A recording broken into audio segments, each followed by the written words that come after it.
అంటే అదనమాట. సో దేవుడు ఏంటంటే ఆతురపడుతున్నారంట. నేను వాళ్ళకి ఇచ్చిన వాగ్దానము నేను నెరవేర్చడానికి ఏంటంటే దేవుడు ఆతురపడుతున్నాడంట. సో సేమ్ మనం ఒక గిఫ్ట్ ఇవ్వడానికి మనకి ఇష్టమైన వాళ్ళకి ఎలా అయితే మనం ఆ సమయం కోసము ఆ యొక్క ఎగ్జాక్ట్ మూమెంట్ కోసం వెయిట్ చేస్తుంటామో, పొందుకునే వాళ్ళకి ఆ ఎక్సైట్మెంట్ ఉంటుందో లేదో కానీ ఇచ్చే వాళ్ళకి నిజంగా ఆ యొక్క ఎక్సైట్మెంట్ ఉంటుంది. అబ్బా నేను ఇచ్చినప్పుడు వాళ్ళు ఎలా స్పందిస్తారు, ఎలా రెస్పాండ్ అవుతారు, ఎలా ఉంటారు, అది చూడాలి. నేను అది చూసినప్పుడు వాళ్ళ ముఖంలో ఆనందం, సంతోషము, ఎక్సైట్మెంట్ చూసినప్పుడు మనకేమవుతుంది? తృప్తి కలుగుతుంది, సంతోషం వస్తుంది. హల్లెలూయా. సో మనం అది జ్ఞాపకం చేసుకొని దేవుడు ఏమంటున్నాడు ఇక్కడ, మనం ఈ వాక్యం చదువు, ఆయన ఇచ్చిన మాట నెరవేర్చడానికి ఏంటంట, ఆతురపడుచున్నాను నేను. హల్లెలూయా. సో మనం అందరము న్యూ ఇయర్కి వాగ్దానాలు పొందుకున్నాం, వ్యక్తిగతంగా పొందుకున్నాం, కొంతమంది కుటుంబంగా కూడా తీసుకొని ఉండొచ్చు, సంఘంగా మనం వాగ్దానాలు పొందుకున్నాం. అయితే దేవుడు ఏమంటున్నాడు, నేను అవి నెరవేర్చడానికి ఆతురపడుచున్నాను. హల్లెలూయా. ఆమేన్. నెరవేర్చడానికి ఏం చేస్తున్నాడంటే దేవుడు ఆతురపడుతున్నాడు. అంటే he is watching over his word. దాన్ని చూస్తున్నాడు అనమాట. ఆయన దృష్టి పెట్టి చూస్తూ ఆతురపడుతూ ఏంటంటే ఇది నేను నెరవేర్చాలి. హల్లెలూయా. కానీ ఒకసారి మనం ఆలోచించుకుందాం. జెఫన్యా 1వ అధ్యాయము ఒకసారి చూద్దాం. మొదటి కాదు, 3వ అధ్యాయం 1వ వచనం. ముష్కరమైనదియు భ్రష్టమైనదియు అన్యాయము చేయునదియు నగు పట్టణమునకు శ్రమ. అది దేవుని మాట ఆలకించదు, శిక్షకు లోబడదు, యెహోవా యందు విశ్వాసముంచదు, దాని దేవుని యొద్దకు రాదు. చూడండి, ఒక గిఫ్ట్తో ఆతురపడుతున్న దేవుడి దగ్గరికి ఒకవేళ ఈ యొక్క స్వభావం ఉంటే ఏంటి, వాళ్ళు దేవుడి నుంచి పొందుకోలేరు. ఆ గిఫ్ట్ ఇవ్వాలనుకొని ఆతురపడుతున్న మన దగ్గరికి మనం ఎవరినైతే ప్రేమించి వెయిట్ చేస్తున్నామో వాళ్ళు రాకుండా, నువ్వు ఇక్కడ వచ్చి లేకపోతే ఇక్కడికి రా, ఒక్కసారి నాతో కలువు, లేకపోతే అంతా మాట్లాడు, అది మన కుటుంబ సభ్యులు అయ్యుండొచ్చు, చుట్టాలు అయ్యుండొచ్చు, ఫ్రెండ్స్ అయ్యుండొచ్చు, మనకు చాలా ప్రియమైన వాళ్ళు అయ్యుండొచ్చు. కానీ అది రిసీవ్ చేసుకోవడానికి రిసీవింగ్ ఎట్లా ఉండాలి, ఈ విధంగా ఉంటే మాత్రం వాళ్ళు ఆ యొక్క వాగ్దానము నెరవేర్చబడదు వారిలో. ఎందుకంటే వారు ఏంటంటే ముష్కరమైనదియు భ్రష్టమైనదియు అన్యాయము చేయునదియు నగు పట్టణమునకు శ్రమ. ముష్కరమైందంటే ఏంటంటే తిరుగుబాటు చేయడం అనమాట. ముష్కరులు అంటే మెడవంచని ప్రజలు కదా. మెడవంచని వారు ఎవరు? రెబెలియస్ అంటే తిరుగుబాటు చేసే స్వభావం గలవాళ్ళు. ఇంకేంటి? భ్రష్టమైనది అన్యాయము చేయునదియునగు పట్టణమునకు శ్రమ. అటువంటి పట్టణానికి ఏంటంటే అన్యాయం చేసేది, భ్రష్టమైనది, ముష్కరమైనది, దానికి ఏంటంట శ్రమ. ఏంటంట నెక్స్ట్ వర్స్ చదవడము. అది దేవుని మాట ఆలకించదు, శిక్షకు లోబడదు, యెహోవా యందు విశ్వాసముంచదు, దాని దేవుని యొద్దకు రాదు. వాళ్ళకి శ్రమ ఎందుకు వస్తుందంటే ఫస్ట్ ఏంటంట దేవుని మాట ఆలకించదు, నెక్స్ట్ శిక్షకు లోబడదు, యెహోవా యందు విశ్వాసముంచదు, దాని దేవుని యొద్దకు రాదు. చూసారు ఎంత ఘోరమైన ఇది. జెఫన్యా తర్వాత వచనాలు చూస్తే మన ఈ ఇయర్ వాగ్దానాలు కూడా ఉంటాయి, రెస్టరేషన్ కూడా ఉంటాయి. లాస్ట్ వర్స్ చదువుమా, 3వ అధ్యాయము చివరి వచనం. ఆ కాలమున మీరు చూచుచుండగా నేను మిమ్మును చెరలో నుండి రప్పించి మిమ్మును సమకూర్చిన తరువాత మిమ్మును నడిపింతును. నిజముగా భూమి మీదనున్న జనులందరి దృష్టికి నేను మీకు ఖ్యాతిని, మంచి పేరును తెప్పింతును. ఇదే యెహోవా వాక్కు. హల్లెలూయా. ఇంగ్లీష్లో ఏమంటుందంటే when I restore your fortunes before your eyes says the lord. అది 19వ వచనం ఉందా? సమకూర్చేదని చదువు 19వ వచనం. ఆ కాలమున నిన్ను హింసపెట్టు వారినందరినీ నేను శిక్షింతును, కుంటుచూ నడుచు వారిని నేను రక్షింతును, చెదరగొట్టబడిన వారిని సమకూర్చుదును. ఏ దేశములలో వారు అవమానము నొందిరో అక్కడ నెల్లా నేను వారికి ఖ్యాతిని, మంచి పేరును కలుగజేసేదను. హల్లెలూయా. సో ఇక్కడ దేవుడు రెస్టరేషన్ గురించి మాట్లాడుతూ ఉన్నారు. కానీ ఫస్ట్ ఏమంటున్నాడు, ఒకవేళ మనం దేవుని మాటకు ఆలకించని ప్రజలుగా ఉన్నామేమో, దేవుని మాట లోబడిన వారుగా ఉన్నామేమో, దేవుని మాట ఎందు విశ్వాసం ఉంచని వారిగా ఉన్నామా, దేవుని యొద్దకు రాని ప్రజలుగా ఉన్నామా, దేవుని యొద్దకు రాని వాళ్ళం అంటే మనం ఇక్కడ చర్చ్కి రాని వాళ్ళం అనట్లేదు నేను. చాలామంది చర్చ్కి రావడము దేవుని యొద్దకు రావడం అనుకుంటారు. చాలామంది చర్చ్లో కూర్చొని కూడా దేవుని యొద్దకు రాని మనుషులు చాలామంది ఉంటారు. దేవుని మాట ఆలకించని వారు ఉంటారు. మరి అందుకే చెవులు గల వారు ఏంటి ఆత్మ చెప్పు సంగతులు వినును గాక అంటాడు. ఇంకా ఏంటి, మీరు వింటున్నారు కానీ దేవుడు ఏమంటాడు, ఆలకించట్లేదు మీరు అంటాడు. వింటున్నారు కానీ ఆలకించట్లేదు. వింటాం మనం, ఏదో ఎవరేదో చెప్తా ఉంటే విన్నట్టు వింటాం, కానీ దేవుని మాటలు ఏం చేయాలి, ఆలకించడం అంటే శ్రద్ధగా మనము వినడం. సో దేవుని మాటలు యందు విశ్వాసం ఉంచుచున్నామా, మనము పొందుకున్న వాగ్దానాలపైన దేవుడిచ్చిన మాట ఏదైనా కానీ విశ్వాసం ఉంచుచున్నామా. తర్వాత మనము నిజంగా శిక్షకు లోబడును. ప్రేమించే కుమారుని ఏం చేస్తాడంట, తండ్రి శిక్షిస్తాడంట. ఆ శిక్ష మనకి మనం చూస్తే శిక్షను ఎంత బాగా తీసుకున్న వ్యక్తి ఎవరు గుర్తొస్తారు మీకు పనిష్మెంట్ బైబిల్లో? నాకైతే దావీదు గుర్తొస్తాడు. శిక్షను కూడా పాజిటివ్గా తీసుకున్న వ్యక్తి కదా. శిక్షిస్తే ఏమనుకుంటారు, ప్రేమించట్లేదు కాబట్టి శిక్షిస్తున్నాను అనుకోండి. జనరల్ అండర్స్టాండింగ్ ఏంటి, పనిష్మెంట్ వచ్చిందంటే పనిష్ ఎందుకు చేస్తున్నానంటే వాళ్ళు నన్ను ఇష్టపడట్లేదు కాబట్టి పనిష్మెంట్ ఇస్తున్నాను. అట్లాంటి వాళ్ళు ఏం చేస్తారు, లోబడడానికి ఇష్టపడరు. కానీ దావీదు యొక్క స్వభావం చూడండి, ఆయన రాజుగా ఉండని, గొర్రెల కాపరిగా ఉండని, ఆయన మనుషులు గుర్తించినా గుర్తించకపోయినా ఆయన ఏంటంటే దేవుని ప్రేమించాడు కాబట్టి శిక్షకు లోబడే యొక్క స్వభావము అతను కలిగి ఉన్నాడు. సో శిక్షకు లోబడే స్వభావం మనం కలిగి ఉన్నామా, చాలా ఇంపార్టెంట్. ఒకవేళ ఇంపార్టెంట్ కాకపోతే మరి ఇది నోట్ చేయబడేది కాదు. దేవుని మాట ఆలకించడంలో మనం ఏ విధంగా ఉన్నాం, శిక్షకు లోబడడంలో మనం ఏ విధంగా ఉన్నాం, ఆయన మాట యందు విశ్వాసం ఉంచడం, ఆయన యందు విశ్వాసం ఉంచడంలో మనం ఏ విధంగా ఉన్నాం, మరి దేవుని యొద్దకు రావడం. మనం నిజంగా దేవుడిచ్చే ఆప్షన్స్ పైన దేవుడి పైన ఆధారపడుతున్నామా, దేవుడి మాట ఆలకించడానికి ఇష్టపడుతున్నామా, మనం ఎలా ఏ స్థితిలో మన యొక్క హృదయ వైఖరి ఉంది అనేది మనము గమనించుకోవాలి. ఏ స్థితిలో మనము ఉన్నాం. ఇయర్ ఆఫ్టర్ ఇయర్ మనం వాగ్దానాలు పొందుకుంటున్నాం, కానీ అదే సేమ్ ఇదిగా మనం ఉంటున్నామా, సేమ్ పరిస్థితిలో సేమ్ ఆత్మీయ సిచ్యువేషన్లో ఉంటున్నామా. మీరు ఒక్కసారి మిమ్మల్ని మీరు పరీక్షించుకోండి. 2025లో మీలో ఏం జరిగింది, ఇప్పటికీ 2025కి మీరు మార్పు ఉందా, లేకపోతే ఇదే ఎండ్ అని నేను చెప్పట్లేదు. ఇంకా దేవుడు మనం ఇంకా సజీవ లెక్కలో ఉన్నామంటే ఇంకా ఏంటి, మనకి అవకాశం ఉంది.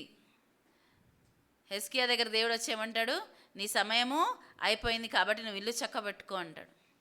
ఇల్లు చక్కబెట్టుకో. ఫస్ట్ ఏది చక్కబెట్టుకోవాలి, ఫస్ట్ మనని మనం చక్కబెట్టుకోవాలి, తర్వాత మన ఇంటిని చక్కబెట్టుకొని సిద్ధంగా ఉండాలి. అట్లా అవకాశం ఇవ్వడం ఎంత గొప్ప ఆధిక్యత తెలుసా, ఎంత గొప్ప ప్రివిలేజ్. మనల్ని సరి చేసుకోవడానికి దేవుడు అవకాశాలు ఇస్తున్నాడంటే దానికి మించిన గొప్ప ఆపర్చునిటీ ఇంకోటి లేదు. 2025 అయిపోయింది, జరిగిపోయిన విషయాలను మనము జ్ఞాపకం మంచి ఉండి దేవుడు మనకి ఏదైనా నేర్పిస్తే 2026లోకి తీసుకురండి. ఒకవేళ చెడు జరిగింది, అవమానం, నిందలు, నేను ఇందాక చెప్పా కదా, అట్లాంటి ఏమైనా విషయాలు మనకు జరిగి ఉంటే వాటిని ఏం చేద్దాం, విడిచిపెట్టి దానిపైన నిలబడి మనం ఏం చేద్దాం, దాన్ని క్రష్ చేసి మనము ఈ యొక్క ఇయర్లో ప్రవేశిద్దాం.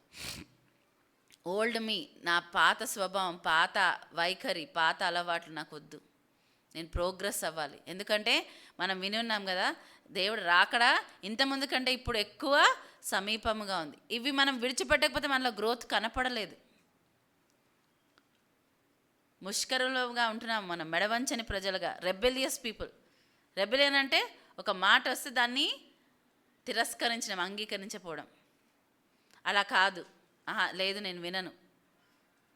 Rebellious people are willingly rebellious. Rebellious అంటే అదేదో పొరపాటున జరిగిపోయింది, చాలా తక్కువ సార్లు పొరపాటుగా అవిధేయత చూపించడం అని ఉంటుంది. రెబెలియన్ అంటే తిరుగుబాటుతనం అనేది తెలిసిన దాన్ని తిరస్కరించడమే తిరుగుబాటుతనం, బై చాయిస్ అది. సో ఈ ఇయర్ దేవుడు మనకి 2 డబుల్ పోర్షన్ చెప్పాను కదా. సో ఈ ఇయర్ దేవుడు మనకి ఏమి ఇస్తారు, రెస్టరేషన్ ఇస్తా అన్నారు, ఎక్స్పాన్షన్ ఇస్తాడు, విస్తరింపు. ఈ రెండింటిని మనము నమ్ముదాం సంఘముగా. పర్సనల్ ప్రామిసెస్ని కూడా నమ్ముతూ, మన కుటుంబానికి దేవుడిచ్చిన ఇది నమ్ముతూ మనం ఏం చేద్దాం, మనకు చెందిన దాన్ని రెస్టోర్ అంటే ఏంటి, సమకూర్చబడడం అంటే ఫస్ట్ ఏదో కోల్పోయాము దాన్ని తిరిగి మళ్ళా పొందుకోవడము. హల్లెలూయా. కోల్పోయిన దాన్ని తిరిగి పొందుకుంటామంటున్నాడు. ఒకవేళ ఏదైనా మనము ఆ అవకాశం దేవుడు ఇచ్చినందుకు వందనాలు, నిజంగా దేవునికి వందనాలు. నేనైతే చాలా కోట్ల వందనాలు చెల్లిస్తాను. ఎందుకంటే అందరికీ ఆపర్చునిటీ ఉంటుందో లేదో, కానీ మనకైతే దేవుడు అవకాశం ఇచ్చాడు. నేను చెప్పాను కదా, ఈ ఇయర్ మనం అవకాశం ఇస్తే మనం దేన్ని వదులుకోవద్దు, ఏ అవకాశాన్ని వదులుకోవద్దు. దేవునికి లోబడి దేవుడి మాట వినడానికి ఫస్ట్ ఉందాం మనం ఈ సంవత్సరం. ఎంతమంది ఉన్నామా, ఎంత ఇదా అని ఆలోచించద్దు. నేను ఇంతమంది నాకు ఆ యొక్క ఇది చాలా ఉండేది, ఎలోన్ అనే ఒక ఫీలింగ్. కానీ దేవుడు లాస్ట్ ఇయర్ చాలాసార్లు మాట్లాడు, మీలో ఒంటరైన వారు 1000 మంది అగును, ఎన్నికలైనటువంటి వారు బలమైనటువంటి జనమగును. ఇప్పుడు నేను ఎప్పుడైనా ఒంటరి అని అనిపించింది అనుకోండి, నేను ఒంటరి కాదు, 1000 మంది నేను అనుకుంటా. హల్లెలూయా. 1000 మంది, నేను ఒక్కదాన్ని కాదు, 1000 మంది. నాలో ఎంతమంది ఉన్నారు? 1000 మంది ఉన్నారు. ఒంటరైన వారు 1000 మంది ఎగుతారు. ఇవాళ మార్నింగ్ కూడా అదే గుర్తు చేసుకున్నాం. ఒంటరైన వారు 1000 మంది ఎగుతారు, ఎన్నికలైనటువంటి వారు బలమైనటువంటి జనం అగుతారు. హల్లెలూయా. నేను ఒక ఫేజ్ ఆఫ్ డిప్రెషన్లో వెళ్ళినప్పుడు, ఇది చాలా కామన్, డిప్రెషన్లో ఎవరైనా వెళ్ళిపోవడం అనేది కామన్. ఎందుకంటే మనం చూస్తాం, దావీదు వెళ్ళడం చూస్తాం, ఏలియా గొప్ప ప్రవక్త వెళ్ళడం చూస్తాం. మరి చాలామంది దైవజనులు డిసప్పాయింట్మెంట్తో పేతురు వెనకకి వెళ్ళిపోవడం చూస్తాం. అది చాలా కామన్. కానీ ఆ సమయంలో మనం ఏమి చేస్తున్నాం, ఆ సమయంలో మనం ఏం చేస్తున్నాం అని చాలా ఇంపార్టెంట్ విషయం, చాలా ఇంపార్టెంట్. కొంతమంది ఆ యొక్క డిప్రెషన్లో లేకపోతే దీంట్లో ఏం చేస్తారంటే దేవునికి తిరుగుబాటు చేస్తారు. అది చాలా డేంజరస్ ఇది. ఆ విషయాన్ని మనము గమనించుకొని జాగ్రత్తగా, ఒకవేళ అలాంటి చేస్తున్నా మనము క్షమాపణ అడుగుదాం. నేనైతే సెయింట్ కాదండి, నేను కూడా ఎన్నోసార్లు ఆ డిసప్పాయింట్మెంట్లో దేవునికి ఇష్టం లేని పనులు చేశానేమో. కొన్ని నేను గుర్తించాను, కొన్ని గుర్తించలేదేమో, నాకు తెలియదు. మనసులో తెలియకుండానే ఒక్కొక్కసారి మనము దేవుని మాటలకి అవిధేయత చూపిస్తూ ఉంటాం. అందుకే పౌలు అంటాడు, మిమ్మల్ని మీరు పరీక్షించుకోండి, మీరు విశ్వాసంలో ఉన్నారో లేదో ఒక్కళ్ళు పరీక్షించే అవసరం లేదు, మనము పరీక్షించుకోవాలి. ఒకవేళ మనం వేరే వాళ్ళని పరీక్షించినప్పుడు బిజీ ఉంటే మనం అసలైంది కోల్పోతాం. ఏంటి అసలైంది? మన సొంత రక్షణని భయంతో వణుకుతూ మనము సొంత రక్షణలో కొనసాగాలని దేవుని వాక్యం సెలవిస్తుంది. కానీ మనము ఒకవేళ వేరే వాళ్ళని చూడడం బిజీ ఉంటే మనము ఆ బోట్ మిస్ అయిపోతాం. చాలా జాగ్రత్తగా మనము గమనించుకుందాం. ఈ ఇయర్ మనము రెస్టోర్ అవ్వడానికి ఏ విషయాల్లో నేను రెస్టోర్ అవ్వాలి, ఆత్మీయంగా, మనం ఫ్యామిలీగా, సంఘంగా, మరి లేకపోతే ఫైనాన్షియల్గా ఏ విధమైన రెస్టరేషన్ నాకు అవసరం, మీరు రాసుకోండి లిస్ట్. ఉట్టిగా చేస్తే సరిపోదు. ఈసారి let our faith be in action. Hallelujah. మన విశ్వాసం ఎలా ఉండాలి? క్రియలు లేని విశ్వాసము మృతమని. మనం క్రియలు కలిగి ఉందాం, విశ్వాసము కలిగి ఉన్నామని చెప్పడానికి రుజువేంటి? మన క్రియలు. ఆ క్రియలు మనము కలిగి ఉందాం. సో దేవుడు సమకూరుస్తాడు, అన్నీ కూడా సమకూర్చగలడు అన్న విషయము మనం ఈరోజు ధ్యానిద్దాం. మొదటి సమయాలు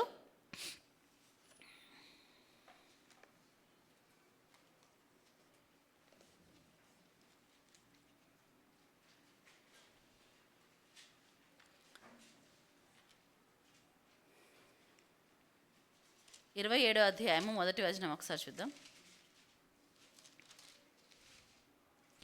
తరువాత దావీదు, నేను ఇక్కడ నిలుచుట మంచిది కాదు, ఏదో ఒక దినమున నేను సౌలు చేత నాశనమగుదును, నేను ఫిలిష్తీయుల దేశములోనికి తప్పించుకొని పోవుదును. అప్పుడు సౌలు ఇశ్రాయేలీయుల సరిహద్దులలో నన్ను వెదుకుట మానుకొనును గనుక నేను అతని చేతిలో నుండి తప్పించుకొందునని అనుకుని. చాలు. ఇక్కడ మనం చూస్తే దావీదు దాదాపు మనం చూస్తే ఆయన అభిషేకించబడిన టైం నుంచి ఇప్పటి వరకు చూస్తే దాదాపు 15 సంవత్సరాలు గడిచింది. 15 సంవత్సరాలు ఏం చేస్తున్నాడు? ఆయన తరమబడుతున్నాడు, ఆయన తప్పించుకుంటున్నాడు, తరమబడుతున్నాడు, ఆయన తప్పించుకుంటున్నాడు. 15 సంవత్సరాలు. ఎవరికైనా అనిపించచ్చు, బా చాలా లాంగ్ పీరియడ్, ఇంకా నేను అలసిపోయాను, మీరు మీరు వినుంటారు ఈ మాట. ఇంకా నేను ఈ పని చేసి చేసి అలసిపోయాను, ఎదురు చూసి చూసి అలసిపోయాను, నాకు ఇంకా బలము లేదు. నేను ఒకవేళ ఇది విడిచిపెట్టేస్తే, ఇది అప్పగిచ్చేస్తే, ఇది వదిలేసుకుంటే నన్ను ఏదైతే బాధిస్తుందో ఆ బాధ నన్ను విడిచిపోతుందేమో. కాబట్టి నేను ఏం చేస్తాను? ఐ విల్ గివ్ అప్, నేను వదిలేస్తాను. దావీదు చూస్తే డిసప్పాయింట్మెంట్లో ఉన్నాడు. ఏమంటున్నాడు? ఇంకా ఇంకా ఆ తర్వాత చదవమా. నేను లేచి తన యొద్దనున్న ఫస్ట్ చదవమా. తరువాత దావీదు, నేను ఇక్కడ నిలుచుట మంచిది కాదు, ఏదో ఒక దినమున నేను సౌలు చేత నాశనమగుదును, నేను ఫిలిష్తీల దేశంలోనికి తప్పించుకొని పోవుదును. అప్పుడు సౌలు ఇశ్రాయేలీయుల సరిహద్దులలో నన్ను వెదకుట మానుకొనును గనుక నేను అతని చేతిలో నుండి తప్పించుకొందునని అనుకొని. ఇక్కడ చూస్తే మీకు ఏమనిపిస్తుంది? నాకైతే ఏమనిపిస్తుంది అంటే, ఇక్కడ దావీదు చాలా డిస్కరేజ్ అయిపోయాడు. దేవుడి వాగ్దానాలని పక్కన పెట్టేశాడు. ఎందుకు అభిషేకించాడు దేవుడు? ఉట్టిగానే అభిషేకిస్తాడు ఎవరైనా? ఉట్టిగానే ఏమైనా చేస్తాడా దేవుడు? ఉట్టిగా చేయడు. ఇక్కడ చూస్తే దావీదుని రాజుగా అభిషేకించాక అనుకోవచ్చు, అయ్యో నేను రాజుగా అభిషేకించమన్నా నేను ఎవ్వరూ నోటీస్ చేయలేదు, నేను నా మానాన్ని నా పని చేసుకుంటున్నాను, అక్కడ ఏం చేస్తున్నాను? గొర్రెల్ని కాచుకుంటూ నా మానాన్ని నేను ఉంటున్నాను. ఈ యొక్క ప్రవక్త వచ్చి, నువ్వు అభిషేకించబడిన వాడవు, నువ్వు రాజుగా నెక్స్ట్ నువ్వు దేవుని హృదయానుసారుడు అని చెప్పి ఒక లేని హైప్ అనుకుంటాం మనం, లేని ఇది నాకు ఆశ చూపించి ఇప్పుడేమైంది? నేను అసలు ఏ పని చేయకుండా ఏం చేస్తున్నాను? ప్రతిరోజు తరమబడుతున్నాను. భయం ఏంటి? ఒకరోజు సౌలు నన్ను పట్టుకుంటే ఆయన చంపేస్తాడేమో, నేను ఏమైపోతాను? ఒకరోజు నేను సౌలు చేతికి చిక్కిపోతాను ఇక్కడ ఉంటే. అదా దేవుడి వాగ్దానం? చాలాసార్లు మనం దేవుని ఇచ్చిన వాగ్దానాలు బట్టి మన ఏమంటారు, మన వైఖరి అలాగే ఉంటుంది. ఇది ఎప్పుడు నెరవేరుతుందిలే, ఏదో దేవుడు ఇచ్చి ఉంటాడు అంతే, ఏదో నాకు వచ్చిందేమో. కొంతమంది అనుమానించడం స్టార్ట్ చేస్తారు. దావీదుకి వచ్చిన ఇది సేమ్ మనలాగే. దావీదు కూడా డిసప్పాయింట్మెంట్, డిస్కరేజ్మెంట్ అయింది. అయితే ఏం చేస్తాడంటే, అప్పుడు లేచి తన యొద్దనున్న 600 మందితో కూడా ప్రయాణమై మాయోకు కుమారుడును గాతు రాజునైన ఆకీషు నొద్దకు వచ్చెను. ఆకీష్ అనే అతని దగ్గరికి వచ్చాడు. ఆకీష్ దగ్గరికి వచ్చి ఏమంటున్నాడు? 5వ వచనం చూడమా. అంతటా దావీదు, రాజపురమందు నీ యొద్ద నీ దాసుడనైన నేను కాపురము చేయనేలా? నీ దృష్టికి నేను అనుగ్రహము పొందినవాడనైతే బయటి పట్టణములలో ఒక దానియందు నేను కాపురముండుటకు ఒక స్థలము ఇప్పించుమని ఆకీషును అడగగా, ఆకీషు సిక్లగు అను గ్రామమును ఆ దినమున అతనికిచ్చెను. కాబట్టి నేటి వరకు సిక్లగు యూదా రాజుల వశముననున్నది. ఇక్కడ చూస్తే సరే అని ఆకీష్ని వెళ్ళి అడిగాడంట. ఇప్పుడు అది ఫిలిస్తీన్ల ప్రాంతం కాబట్టి ఆకీష్ని వెళ్ళి అడిగితే, ఆకీష్ని అడిగినప్పుడు ఆకీష్ ఏం చేస్తాడంట? జిక్లాగ్ పట్టణాన్ని ఇచ్చాడంట. 4వ వచనం చూస్తే చదువు. దావీదు గాతునకు పారిపోయిన సంగతి సౌలునకు తెలిసిన మీదట అతడు దావీదును వెదకుట మానివేసెను. ఇక్కడ చూసారా, ఇక్కడ మనని వెంబడిస్తున్న శత్రువులు మనకి టెంపరీ సమాధానం వచ్చినట్టు అనిపిస్తుంది. ఇక్కడ దావీదుకి ఏమనిపించింది? టెంపరీగా సమాధానం వచ్చింది. అబ్బా పోన్లే, నేను అక్కడి నుంచి వెళ్ళిపోయాను, కానీ నాకు సౌలు నన్ను వెంబడించడం, ఇన్ని 15 సంవత్సరాలు నా వెంట వచ్చాడు, నన్ను చంపడానికి అవకాశం దొరికినప్పుడల్లా ప్రయత్నిస్తాడు, నన్ను వెతుకుతున్నాడు, వెంటాడుతున్నాడు. ఇప్పుడు ఏమైందంట? సౌలుకి ఏం తెలిసిందంట? దావీదు గాతునకు పారిపోయిన సంగతి సౌలుకి తెలిసిన మీదట అతడు దావీదును వెతుకుట మానివేసెను. దావీదు ఎప్పటి వరకు అయితే దేవుడు చిత్తము నెరవేర్చడం కోసం పోరాడుతున్నాడో, సౌలు ఆయనను ఏం చేస్తున్నాడు? వెంటాడుతూనే ఉన్నాడు. దేవుని చిత్తమును ఆయన నిరుత్సాహంతో విడిచి వెళ్ళిపోయినప్పుడు ఏమైంది? అక్కడ ఏమైందంట? సౌలు అతన్ని వెతకడము మానేశాడు. అమ్మ ఇంకా నా రాజ్యానికి ఏమీ డోకా లేదు. ఇప్పుడు సౌలుకు తెలుసు ఆయన ఆత్మ విడిచి వెళ్ళిపోయింది, అన్నీ తెలిసినా కానీ ఏం చేస్తున్నాడు? ఆయనకు రాజ్యం విడిచిపెట్టడానికి ఆయన ఇష్టపడ్డాడు. కాబట్టి ఎప్పుడైతే దావీదు అది విడిచి వెళ్ళిపోయాడని తెలుసుకున్నాడో ఆయన అమ్మయ్య అనుకున్నాడు. డిసప్పాయింట్మెంట్లో దావీదు ఒక రాంగ్ డెసిషన్ తీసుకున్నాడు. మనం కూడా చాలాసార్లు మన లైఫ్లో రాంగ్ డెసిషన్స్ తీసుకుంటుంటాం, రాంగ్ టర్న్స్ తీసుకుంటుంటాం. అయిపోయింది అనిపిస్తుంది మన లైఫ్.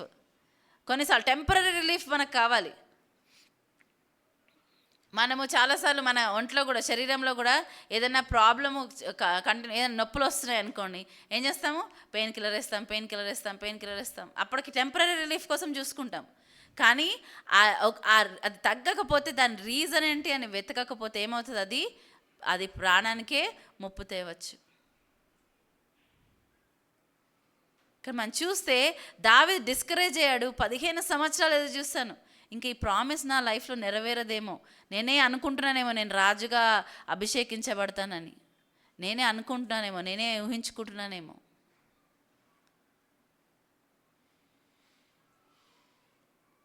ఎంతమంది మనం అలా అనుకుంటుంటాం? మనం we give up on God's promises, we give up on God's things. దేవుడు చెప్పిన విషయాలు ఇంకా నెరవేర్చబడవేమో, పోనీలే వదిలేస్తా, పక్కన పెట్టేస్తా, నాకు సౌలుతో సమాధానం ఉంటే చాలు ప్రస్తుతానికి. మనం అటువంటి సౌలుతో సమాధానం ఎన్నిసార్లు చేసుకున్నాం? సౌలు ఏం చేశాడు? ఆయన్ని పారిపోయాడని తెలిసి, గాతుకు పారిపోయాడని తెలిసి అంట ఆయన ఏం చేశాడంట? దావీదును సౌలు ఏంటి వెతుక్కుట మానివేశాను. Temporary peace, temporary solution. కానీ దేవుడు ఎంత నమ్మదగిన వాడంటే, దావీదు మర్చిపోయి, ఇక్కడ మనం కింద వచనాలు చూస్తే మనం ఏం చూస్తామంటే, దావీదు ఫిలిస్తీన్ల తరఫున పోరాడడం స్టార్ట్ చేస్తాడు. ఫిలిస్తీన్ల తరఫున ఉండడం. అక్కడ ఆయన ఎవరికి, ఇజ్రాయిల్కి హాని ఫిలిస్తీన్లు ఎవరికి వ్యతిరేకంగా పోతున్నారు? వాళ్ళ మెయిన్ శత్రువులు ఎవరు? ఇజ్రాయేలీలు.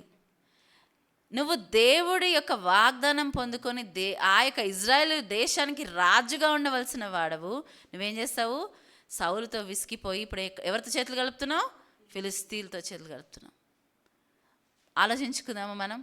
మన లైఫ్లో ఒకవేళ నేను దావీదు లాంటి స్థితిలో ఉన్నానా? నిరుత్సాహంతో అలసిపోయి దేవుని వాగ్దానాన్ని విడిచిపెట్టేసి నేను నా సొంత మార్గాల్లో వెళ్తాను, ఇంకా చాలు, నాకు టెంపరీ రిలీఫ్ వచ్చింది, సమాధానం వచ్చింది. దావీదు అనుకోవచ్చు, నేను ఎప్పుడున్నానో తరమబడ్డాను, గుహాలలో దాక్కున్నాను, అడవుల్లో అరణ్యంలో పరిగెత్తుతూ ఉన్నాను, ఇంకా నేను అలసిపోయాను. జెన్యూన్ రీజనా కాదా? జెన్యూనే. సొల్యూషన్ దేవుడిచ్చిన సొల్యూషన్ కాదు. వెళ్ళాడు ఆయన, అక్కడున్న మరి ఆకీషుతో ఆయన దగ్గరికి వెళ్ళి అడిగినప్పుడు మంచిగా ఆయనకి అకామిడేషన్ ఇచ్చాడు. జిక్లాగ్ పట్టణాన్ని ఇచ్చేసాడంట. ఇచ్చేసి అక్కడ వెళ్ళి ఏం చేశాడంట? 7వ వచనము, దావీదు ఫిలిష్తీయుల దేశంలో కాపురముండిన కాలమంతా 1 సంవత్సరం 4 నెలలు. అక్కడ 16 నెలలు దావీదు ఏం చేశాడు? ఇజ్రాయెల్ నుంచి దూరంగా ఉన్నాడు. ఇజ్రాయెల్ నుంచి దూరంగా, తను ఒక్కడే కాదు, ఎంతమంది? 600 మందిని తీసుకొని వెళ్ళాడు. ఈ 600 మంది అయితే 22వ అధ్యాయం అనుకుంటా ఆయన దగ్గరికి వస్తారు. అప్పుల్లో ఉన్నవారు, బాధల్లో ఉన్నవారు అందరూ ఏం చేస్తారంట? ఆయన దగ్గరికి వచ్చారంట.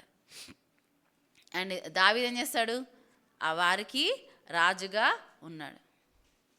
కానీ ఇప్పుడు ఏమైంది? అలసిపోయాడు ఇంకా దావీదుని వెంబడించేవారు ఎంత దావీదుని నమ్ముతున్నారంటే 600 మంది కూడా ఏం చేస్తారంట? వాళ్ళు ఆయనను వెంబడిస్తూ వాళ్ళు కూడా ఎక్కడికి వెళ్ళారు? ఫిలిస్తీన్ల ప్రాంతంలోకి, దేశంలోకి వెళ్ళారు. చూసారు, ఒక లీడర్ కనుక డిసప్పాయింట్ అవుతే మిగతా వాళ్ళందరూ ఏమవుతారు? వెంబడిస్తారు. సో ఒక్క మనిషి, ఒక లీడర్ నిలబడితే ఆ 600 మంది నిలబడతారు. ఒక లీడర్ తప్పిపోతే 600 మంది తప్పిపోయారు. మనకొక ఇది ఇస్తే, మనకొక రెస్పాన్సిబిలిటీ దేవుడు ఇస్తే, మనకొక పని ఇస్తే, మనకు తెలియదేమో, మనం అనుకుంటాం ఇది చిన్నదే, లేకపోతే నేను ఒక్కనే చేయకపోతే ఏమవుతుంది, నేను ఇది చేయకపోతే ఏమవుతుంది. మన పిలుపుకి మనం నిలబడకపోతే మనకు తెలియకుండానే మనం ఎంతోమందిని తప్పిస్తున్నాము. దేవుని మార్గంలో నడవకుండా తప్పించేవారుగా ఉంటామేమో. జాగ్రత్త పడాలి. మనకు ఒక రెస్పాన్సిబిలిటీ ఇవ్వబడింది. ఆ రెస్పాన్సిబిలిటీ నేనైతే, నేను ఒక్కనే కదా, ఏమవుతుంది, నేను ఒక్కదాన్నే చేయకపోతే ఏమవుతుంది, ఏం కాదులే అని మనం అనుకుంటాం. కానీ మనం ఒక్కరము మన ఇవ్వబడిన పనిని ఎఫెక్టివ్గా చేయకపోతే ఏమవుతుంది? అది మనం ఎంతోమందిని తప్పుదారి పట్టించిన వారు కావచ్చు, దావీదులాగా. ఇక్కడ ఏం చేస్తారు, 600 మందిని తీసుకొని ఫిలిస్తీన్ల దేశానికి వెళ్ళాడు. ఇంకా ఏం చేస్తున్నాడు, 8వ వచనం చూడండి. అంతలో దావీదును అతని వారును బయలుదేరి గెషూరీయుల మీదను గెజెరీయుల మీదను అమాలేకీల మీదను పడిరి. ప్రయాణస్తులు పోవు మార్గమున షూరు నుండి ఐగుప్తు వరకు నున్న దేశములో వారు పూర్వము కాపురముండగా దావీదు ఆ దేశస్థులను హతము చేసి మగవానినేమి ఆడుదానినేమి ఎవరిని సజీవులుగా విడువక గొర్రెలను ఎడ్లను గార్ధబములను ఒంటెలను వస్త్రములను దోచుకొని తిరిగి ఆకీషు నొద్దకు వచ్చెను. 10వ వచనం. ఆకీషు, ఇప్పుడు మీరు దండెత్తి దేశములో జొరబడితిరా అని దావీదును అడుగగా, దావీదు యూదా దేశమునకును యెరెహ్మెయేలీయుల దేశమునకును కేనీయుల దేశమునకును దక్షిణముగా మేము ఒక ప్రదేశములో జొరబడితిమనెను. ఇక్కడ మనం చూస్తే దావీదు ఇక్కడ ఒక మోసం చేస్తున్నాడు, ఆకీషుకి మోసం చేస్తున్నాడు. ఏం చేస్తున్నాడు, ఆయన ఇజ్రాయెల్ పైకి మరి ఏమంటారు వ్యతిరేకంగా పోరాడినట్టు అక్కడ ఇది ఇస్తున్నాడు, కానీ అక్కడున్న ఫిలిస్తీన్నే మోసం చేస్తున్నాడు, హతం చేస్తున్నాడు, వారిని దోచుకుంటున్నాడు. మీకు మనం ఒకవేళ గ్రహిస్తే దావీదుకి ఎంతో ఆసక్తి ఉంది. తర్వాత మనం చూస్తే ఆయన దేవునికి ఒక మందిరం కట్టాలంటాడు, కానీ దేవుడు ఏం చేస్తాడు, దావీదుని అంగీకరిస్తాడా? అంగీకరించాడు. దావీదు మెయిన్ డిజైర్ ఏంటి, ఆసక్తితో అన్ని సమకూర్చాడంట. దేవుడు మందిరము కట్టాలని ఆశ, కానీ ఏదైతే ఆయన డిజైర్ ఉందో అది ఫుల్ఫిల్ చేయలేకపోయాడు దావీదు. ఎందుకు? ఆ 16 నెలలు ఫిలిస్తీన్ల దాంట్లో ఉండి ఫిలిస్తీన్లతో పాటు ఒక్కడిగా ఉండడానికి ఇష్టపడ్డాడు దావీదు. తనొక్కడే కాదు, ఇంకెంతమంది అంట, 600 మంది తనతో పాటు. కానీ దేవుడు చాలా కృపగలవాడు, దయగలవాడు. దావీదు తను ఫిలిస్తీన్లతో ఉన్నాడని చెప్పి ప్రూవ్ చేసుకోవడానికి ఎంత ఎక్స్టెండ్ వరకు వెళ్ళాడు, ఇజ్రాయేలీలతో యుద్ధము చేయడానికి కూడా వాళ్ళతో చేతులు కలపడానికి వెళ్ళాడు. దేవుడు యొక్క మాట ఏంటి, ఇజ్రాయెల్ని ఎవరు ఆశీర్వదిస్తారో వాళ్ళు ఆశీర్వదింపబడతారు, ఇజ్రాయెల్ని ఎవరు శపిస్తారో వాళ్ళు శపింపబడతారు.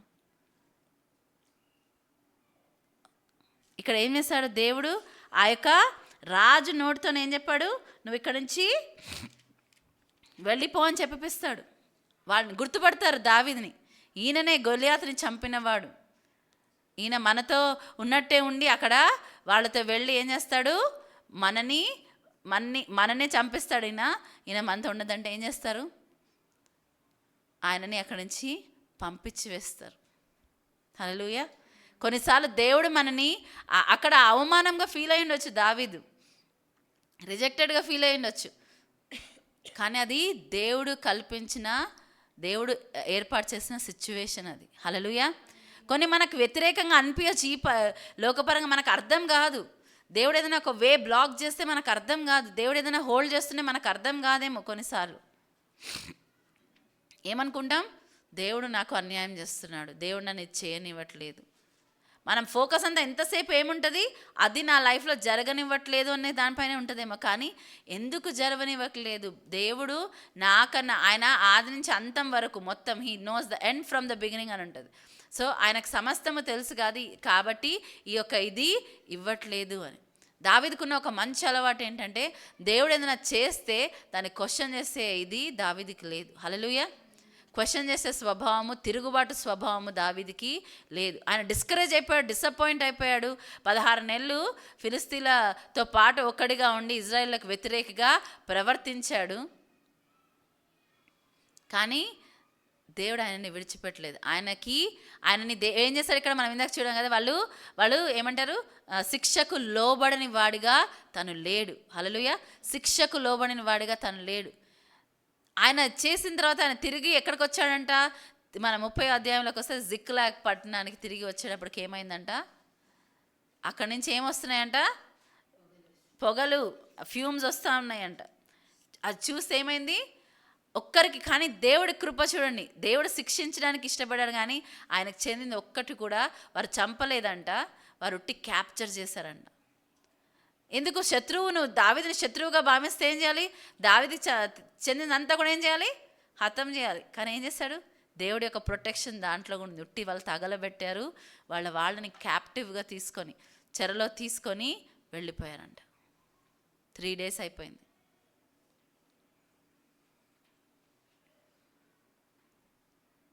కొన్ని ఇంపాసిబుల్ అంటే మనం ఆల్రెడీ డ్యామేజ్డ్గా ఉన్నామంటే ఇంకా దాన్ని ఇంకా కఠినంగా చేసినట్టు మనకు దేవుడు అనిపిస్తుంది. దేవా నేను ప్రార్థన చేస్తున్నా ఏమవుతుంది, దానికి ఇంకా నెగటివ్ అవుతుంది.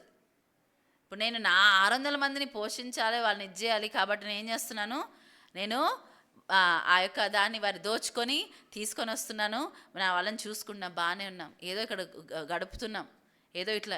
అదే దేవుడి పర్పస్ దావీదు విషయంలో. దావీదు ఎవరు, దేవుని హృదయానుసారైన ఇజ్రాయేలుకి రాజుగా అభిషేకించబడినవాడు. దేవుడి యొక్క ప్రణాళిక మనం నెరవేర్చాలని ప్రార్థిస్తున్నప్పుడు, దేవుడి యొక్క ప్రణాళిక మనలో ఫుల్ఫిల్ అవ్వాలని ప్రార్థిస్తున్నప్పుడు, మనం వేచి ఉన్నప్పుడు మనము ఇటు అటుగా ఉండడానికి వీల్లేదు. దేవుడు ఏం చేస్తున్నాడు, దావీదు పరిస్థితులను మార్చేసి ఆయనని తిరిగి మళ్ళా ఆయన సన్నిధికి వచ్చేలాగా చేసుకుంటున్నాడు. హల్లెలూయా. ఆ అవకాశం ఇంకా ఉన్నందుకు స్తుతించాలి. సౌలుని ఏం చేస్తాడంటే దేవుడు, ఆయన ఆత్మ ఆయనని విడిచి వెళ్ళిపోయిందంట. సౌలు గురించి వదిలేమని సమూయేలు ఏడుస్తుంటే ఏమంటాడు, ఆయన నిన్ను కాదయ్యా రిజెక్ట్ చేసింది, నన్ను, కాబట్టి నువ్వు వదిలేసేయి, ఇంకా ఏడవడం మానేసేయి, నేను నా హృదయానుసారం ఒకటి నేను ఏర్పరచుకున్నాను.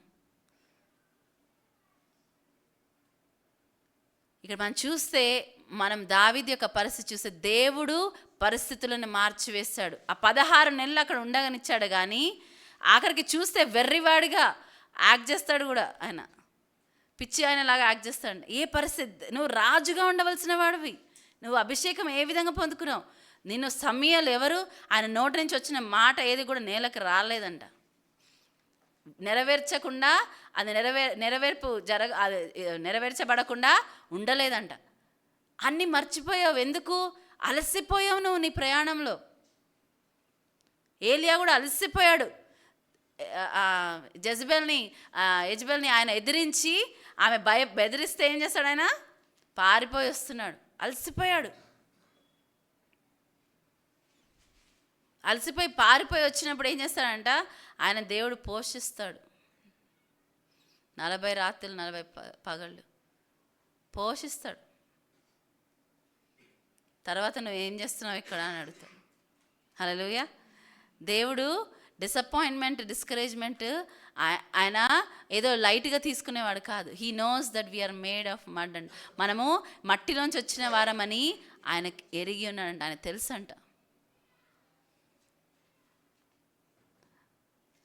మన లేకపోతే బాసెస్ కానీ మన ఈ లోకపరమైన అధికారులు ఏం చేస్తారు, వాళ్ళు టాస్క్ మాస్టర్స్గా, నీ పర్సనల్ ఇది నువ్వేమైపోతున్నావు నాకు అనవసరం, నేను చెప్పిన టార్గెట్ నువ్వు రీచ్ అవ్వాల్సిందే, నేను చెప్పిన పని నువ్వు చేయాల్సిందే, నువ్వు చేయకుండా ఉండడానికి నేను ఒప్పుకోను. కానీ మన దేవుడు ఏంటంట, అన్నీ ఎరిగినవాడు, అన్నీ మరి చేయగల సమర్థుడు. ఆయన ఏం చేస్తాడంటే మనం చూసి జాలి పడతాడంట. అయ్యో వీరు మట్టితో చేయబడ్డవారు. ఇక్కడ చూస్తే పరిస్థితులను మార్చి ఆయన యొక్క నిత్యమైన ప్రణాళికలోకి దావీదు రావాలంటే ఆయనకి ఏం అవసరం, సిక్లాగ్ అవసరం.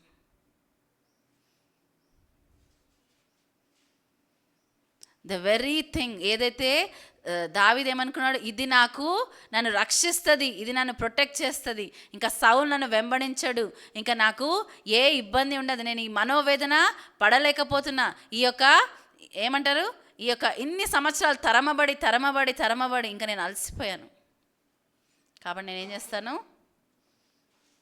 వదిలేస్తాను. నేను ఏదైతే చేయకూడదో ఎగ్జాక్ట్లీ అదే డైరెక్షన్లో నేను వెళ్తాను. కానీ దేవుడు కలగజేసుకునే దేవుడు. హల్లెలూయా. మనం చూస్తే అబ్రహాము జీవితంలో కలగజేసుకున్నాడు. అబ్రహామా, లేచి ఈ ప్రజల్ని, ఈ దేశాన్ని నువ్వు విడిచి నువ్వు వెళ్ళు, నేను చూపించే కానాను దేశానికి వెళ్ళు అన్నాడు. హల్లెలూయా. అబ్రహాము లేచి బయలుదేరాడంట. మార్గంలో మధ్యలో ఏమైంది? అబ్రహాము అలసిపోయాడు. వాగ్దానం ఇచ్చాడు దేవుడు, కానీ ఏం చేశాడంటే ఆయన అలసిపోయాడు. అక్కడున్న రాజులకు భయపడి మనం చూస్తాం. అబిమలేక్ రాజు వచ్చి ఆయన భార్య సారాని అడిగితే ఏం చెప్పాడు? తీసుకోమని ఇచ్చేస్తాడు. కానీ దేవుడు ఏం చేసుకున్నాడు? కలగజేసుకున్నాడు. హల్లెలూయా! దేవుడు ఏం చేశాడు? కలగజేసుకున్నాడు. మన లైఫ్లో మనము గివప్ చేస్తామేమన్నా, దేవుడు మనని అంత తొందరగా మనని విడిచిపెట్టేసాపో ఇవి వేస్ట్. మనకు గనక దేవుడు కొంచెం అధికారం ఉంటే మనం ఏం చేస్తాం? వీళ్ళు వేస్ట్, వాళ్ళు వేస్ట్, ఇది వేస్ట్, అది వేస్ట్ అని చెప్తాం. నాకు ఒక మంచి టాలెంట్ ఉందనుకోండి, వంట చేసే టాలెంట్ ఉందనుకోండి, ఏం చేస్తాం? ఎవరైతే బాగా చేరే వీళ్ళు వేస్ట్, వీళ్ళు వేస్ట్, వీళ్ళు వేస్ట్. కానీ దేవుడు అలా అంటాడా మనని? కాదు.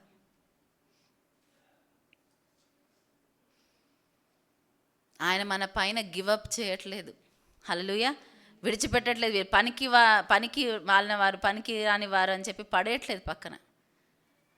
పో నీ చావు నువ్వు జావు అని చెప్పి, నువ్వు నన్ను కాదని నువ్వు ఫిలిస్తీన్ల దగ్గరికి వెళ్తావా పో అని వదిలేలేదు దేవుడు.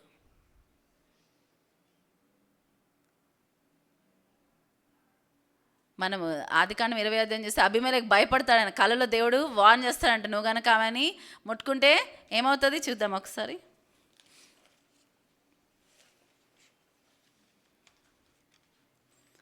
ఒక తండ్రి కుమారుడి మధ్యలో జరిగే దానికి అబీమెలెకు రాజు బలైపోతాడు.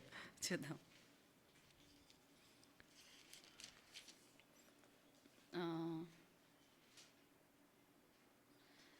8వ వచనం చూడమా. తెల్లవారుగా అన్నప్పుడు 3వ వచనం చదువు. అయినను రాత్రివేళ దేవుడు స్వప్నమందు అబీమెలెకు నొద్దకు వచ్చి, నీవు నీ ఇంట చేర్చుకొనిన స్త్రీ ఒక పురుషునికి భార్య గనుక ఆమె నిమిత్తము నీవు చచ్చిన వాడవు సుమా అని చెప్పెను. ఆమె నిమిత్తం నువ్వు చచ్చిన వాడవని చెప్తాడు. అప్పుడు అయితే అబీమెలెకు ఆమెతో పోలేదు గనుక అతడు, ప్రభువా, ఇటు నీతిగల జనమును హతము చేయుదువా? ఈమె నా చెల్లెలని అతడు నాతో చెప్పలేదా? మరియు ఆమె కూడా అతడు నా అన్న అనెను. నేను చేతులతో ఏ దోషము చేయక యథార్థ హృదయముతో ఈ పని చేసి తిననెను. అందుకు దేవుడు, అవును, యథార్థ హృదయముతో దీన్ని చేసితివని నేను ఎరుగుదును. మరియు నీవు నాకు విరోధముగా పాపము చేయకుండా నేను నిన్ను అడ్డగించి తిని, అందుకే నేను నిన్ను ఆమెను ముట్టనీయలేదు. ఇక్కడ చూస్తే ఏం చేశాడంట? దేవుడు ఆయన పాపం చేయకుండా అడ్డగించాడు. ఆయన యథార్థమైన హృదయంతో, ఆయన నేనేం పాపం చేయలేదు అని చెప్పొప్పుకుంటే నిజమే అని దేవుడికి తెలుసు. ఆయన దగ్గర నుంచి ఏది దాచబడలేదు కాబట్టి అప్పుడు ఆయనని రక్షిస్తావు. ఒకవేళ నువ్వు ముట్టుకుంటే ఏమవుతుంది? నువ్వు చచ్చిన వాడుగా అయిపోతావు అని అంటాడు.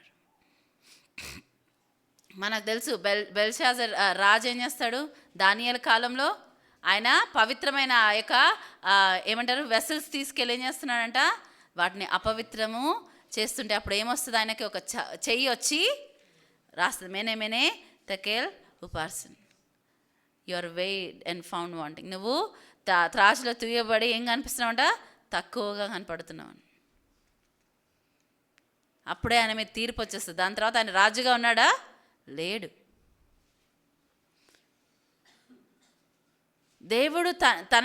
దేవుడిని ప్రొటెక్ట్ చేయడానికి మన హెల్ప్ దేవుడికి అవసరం లేదు. ఆ డాగారు కూడా ఏమవుతుంది? డాగాన్ ఆ యొక్క ఫిలిస్తీన్ల దేవత ఏమవుతుంది?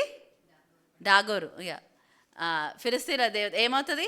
అక్కడ తీసుకెళ్ళి మందసాన్ని పెడితే వీళ్ళని రక్షించడానికి ఏమీ జరగలేదు అక్కడ. కాబట్టి ఏమనుకున్నారు? అది మామూలుదే అనుకొని వాళ్ళు ఏం చేస్తారు? తీసుకెళ్ళి అక్కడ పెట్టారు. ఏమైందంట? ఫస్ట్ డే దాని చేతులు కాళ్ళు మొండెము పడిపోయి తర్వాత అది మరలా ఇంకెప్పుడు కూడా లేవలేదు. ఆ విధంగా దేవుడు చేసేసాడు. నేను ఐగుప్తు దేవతల పైన తీర్పును తీసుకొని వస్తా అంటాడు. హల్లెలూయా! సో దేవుడికి మన సహాయం అవసరం లేదు, మనకి దేవుడి సహాయము ప్రతి క్షణము కావాలి. అఫ్ కోర్స్ దేవుడు మనం లేకుండా ఏమి చేయొద్దు అనుకోవడం అది ఆయన నిర్ణయం. కాబట్టి మనం ఈరోజు ఆయన పరిచర్యలో ఉన్నాం. అది మన గొప్పతనం ఏం కాదు. అందుకే దేవుడు ఏదైనా అవకాశం ఇస్తే, దేవుడు ఏమన్నా మాట మాట్లాడితే దాన్ని మనం ఏం చేయాలి? మనము సిద్ధముగా ఉండాలి. హల్లెలూయా! సిద్ధముగా ఉండాలి. దేవుడి నుంచి మనకి ఇది వచ్చిందని కన్ఫర్మేషన్ లేకపోతే ఆగి వేచుని చూడొచ్చేమో, కానీ మనము దేవుడు మాట్లాడుతా అన్నాడు నాతోని అని అనిపించినప్పుడు ఏం చేయాలి? చేయడానికి మనము సిద్ధముగా ఉండాలి. హల్లెలూయా. ఇక్కడ దావీదు తప్పిపోయాడు. మనం చూస్తే దేవుడు ఇంటర్వ్యూన్ అవుతున్నాడు. ఎలా ఇంటర్వ్యూన్ అయ్యాడు? దావీదు నుంచి నేను నడిపిస్తాను నిన్ను అని చెప్పి చేయబట్టుకొని లాక్కొని వెళ్ళలేదు.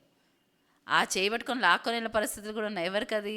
లోతు కుటుంబాన్ని. లోతుని ఏం చేశాడైనా ఇంకా అక్కడే ఉంటున్నాడు. నాశనం వచ్చేస్తుంది. అబ్రహాము చేసిన ప్రార్థన, అబ్రహాముని జ్ఞాపకం చేసుకొని లోతులు ఏం చేస్తాడు? దూతలు ఏం చేస్తాడ? లాక్కొని బయటకు తీసుకొస్తాయి. లోతు భార్య, లోతు కుమార్తెలు. ఆమెకి ఆ లోతు భార్య, ఆమె పేరు రాయబడలేదేమో కానీ ఆమె భయపడిందా? వెనకకి తిరిగి చూడొద్దు అంటే ఆమె దేవుని యొక్క మాటకి ఆమె తిరుగుబాటు చేసింది. ఏం చేసింది? వెనుకకి తిరిగి చూడగా ఉప్పు స్తంభంగా మారిపోయింది. తిరుగుబాటు చేసేవారికి ఒక సాక్షిగా ఆమె నిలిచింది. నువ్వు తిరుగుబాటు చేస్తే ఇలాగే ఇప్పుడు మనము నిజంగా ఉప్పు స్తంభంగా మారిపోవట్లేదేమో తిరుగుబాటు చేసినప్పుడల్లా, కానీ మన ఆత్మీయ స్థితి అలా అయిపోతుంది. దేవుని విరోధంగా నువ్వు చేసినప్పుడు దేవుడు చేయనిస్తాడేమో, కానీ వారు అడిగింది వారికి ఇచ్చి వారి ఆత్మలకు ఏం చేస్తాడంట? దేవుడు క్షీణత కలగజేస్తాడంట. ఈ జిక్లాక్లో ఈ యొక్క ఏమంటారు, జిక్లాక్లో ఉంటూ ఆకేష్ దగ్గర ఉంటూ ఆయన ఇచ్చేసినప్పుడు దావీదు ఆత్మ క్షీణత కలిగింది. ఆయన ఎలా చేస్తున్నాడు? ఇజ్రాయిల్లోకి పక్షాన కాదు, ఎవరి పక్షాన నుంచి పనిచేస్తున్నాడు? ఆయన ఫిలిస్తీన్ల పక్షాన ఉన్నాడు. కానీ దేవుడు ఏం చేయాలి? ఇప్పుడు నువ్వు దేని పని అయితే నమ్మకం ఉంచుకున్నావో దాన్ని తీసేయాలి. అప్పుడు ఏమవుతుంది? దావీదు ఫోకస్ వెంటనే మారిపోతుంది.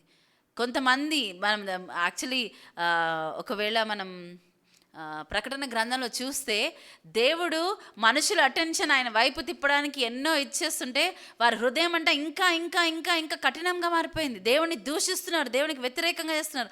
దేవుడి సైన్స్ మాకు చూపిస్తున్నాడు, మేము దేవుడి దగ్గర తిరిగి వెళ్ళాలన్న ఆశ కన్నా వారి హృదయాలు ఏమైపోయినాయంట? కఠినపరచబడ్డాయి.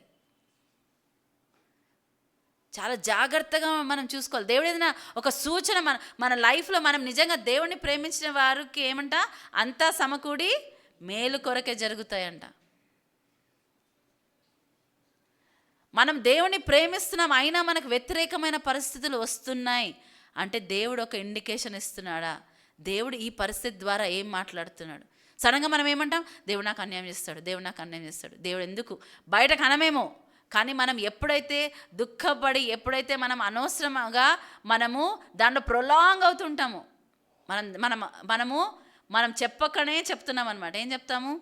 దేవుడు నాకు అన్యాయం, మన నోటితో చెప్పమేమో, కానీ మన ప్రవర్తన, మన ఏమన్నా వ్యవహరించే విధానము, మన బాడీ లాంగ్వేజ్ ఎట్లా ఉంటుంది? దేవుడు నాకు అన్యాయం, అయ్యో నేను ఎప్పుడు అనలేదు దేవుడు నాకు అన్యాయం చేశాడని, కానీ నువ్వు అలా ప్రవర్తిస్తున్నావు, కానీ నువ్వు అలా చేస్తున్నావు. ఇక్కడ చూస్తే వాళ్ళు వచ్చి ఏం చేశారంట? ఏడ్చారు. వారు మనము మొదటి సమయంలో 30వ అధ్యాయం చూస్తే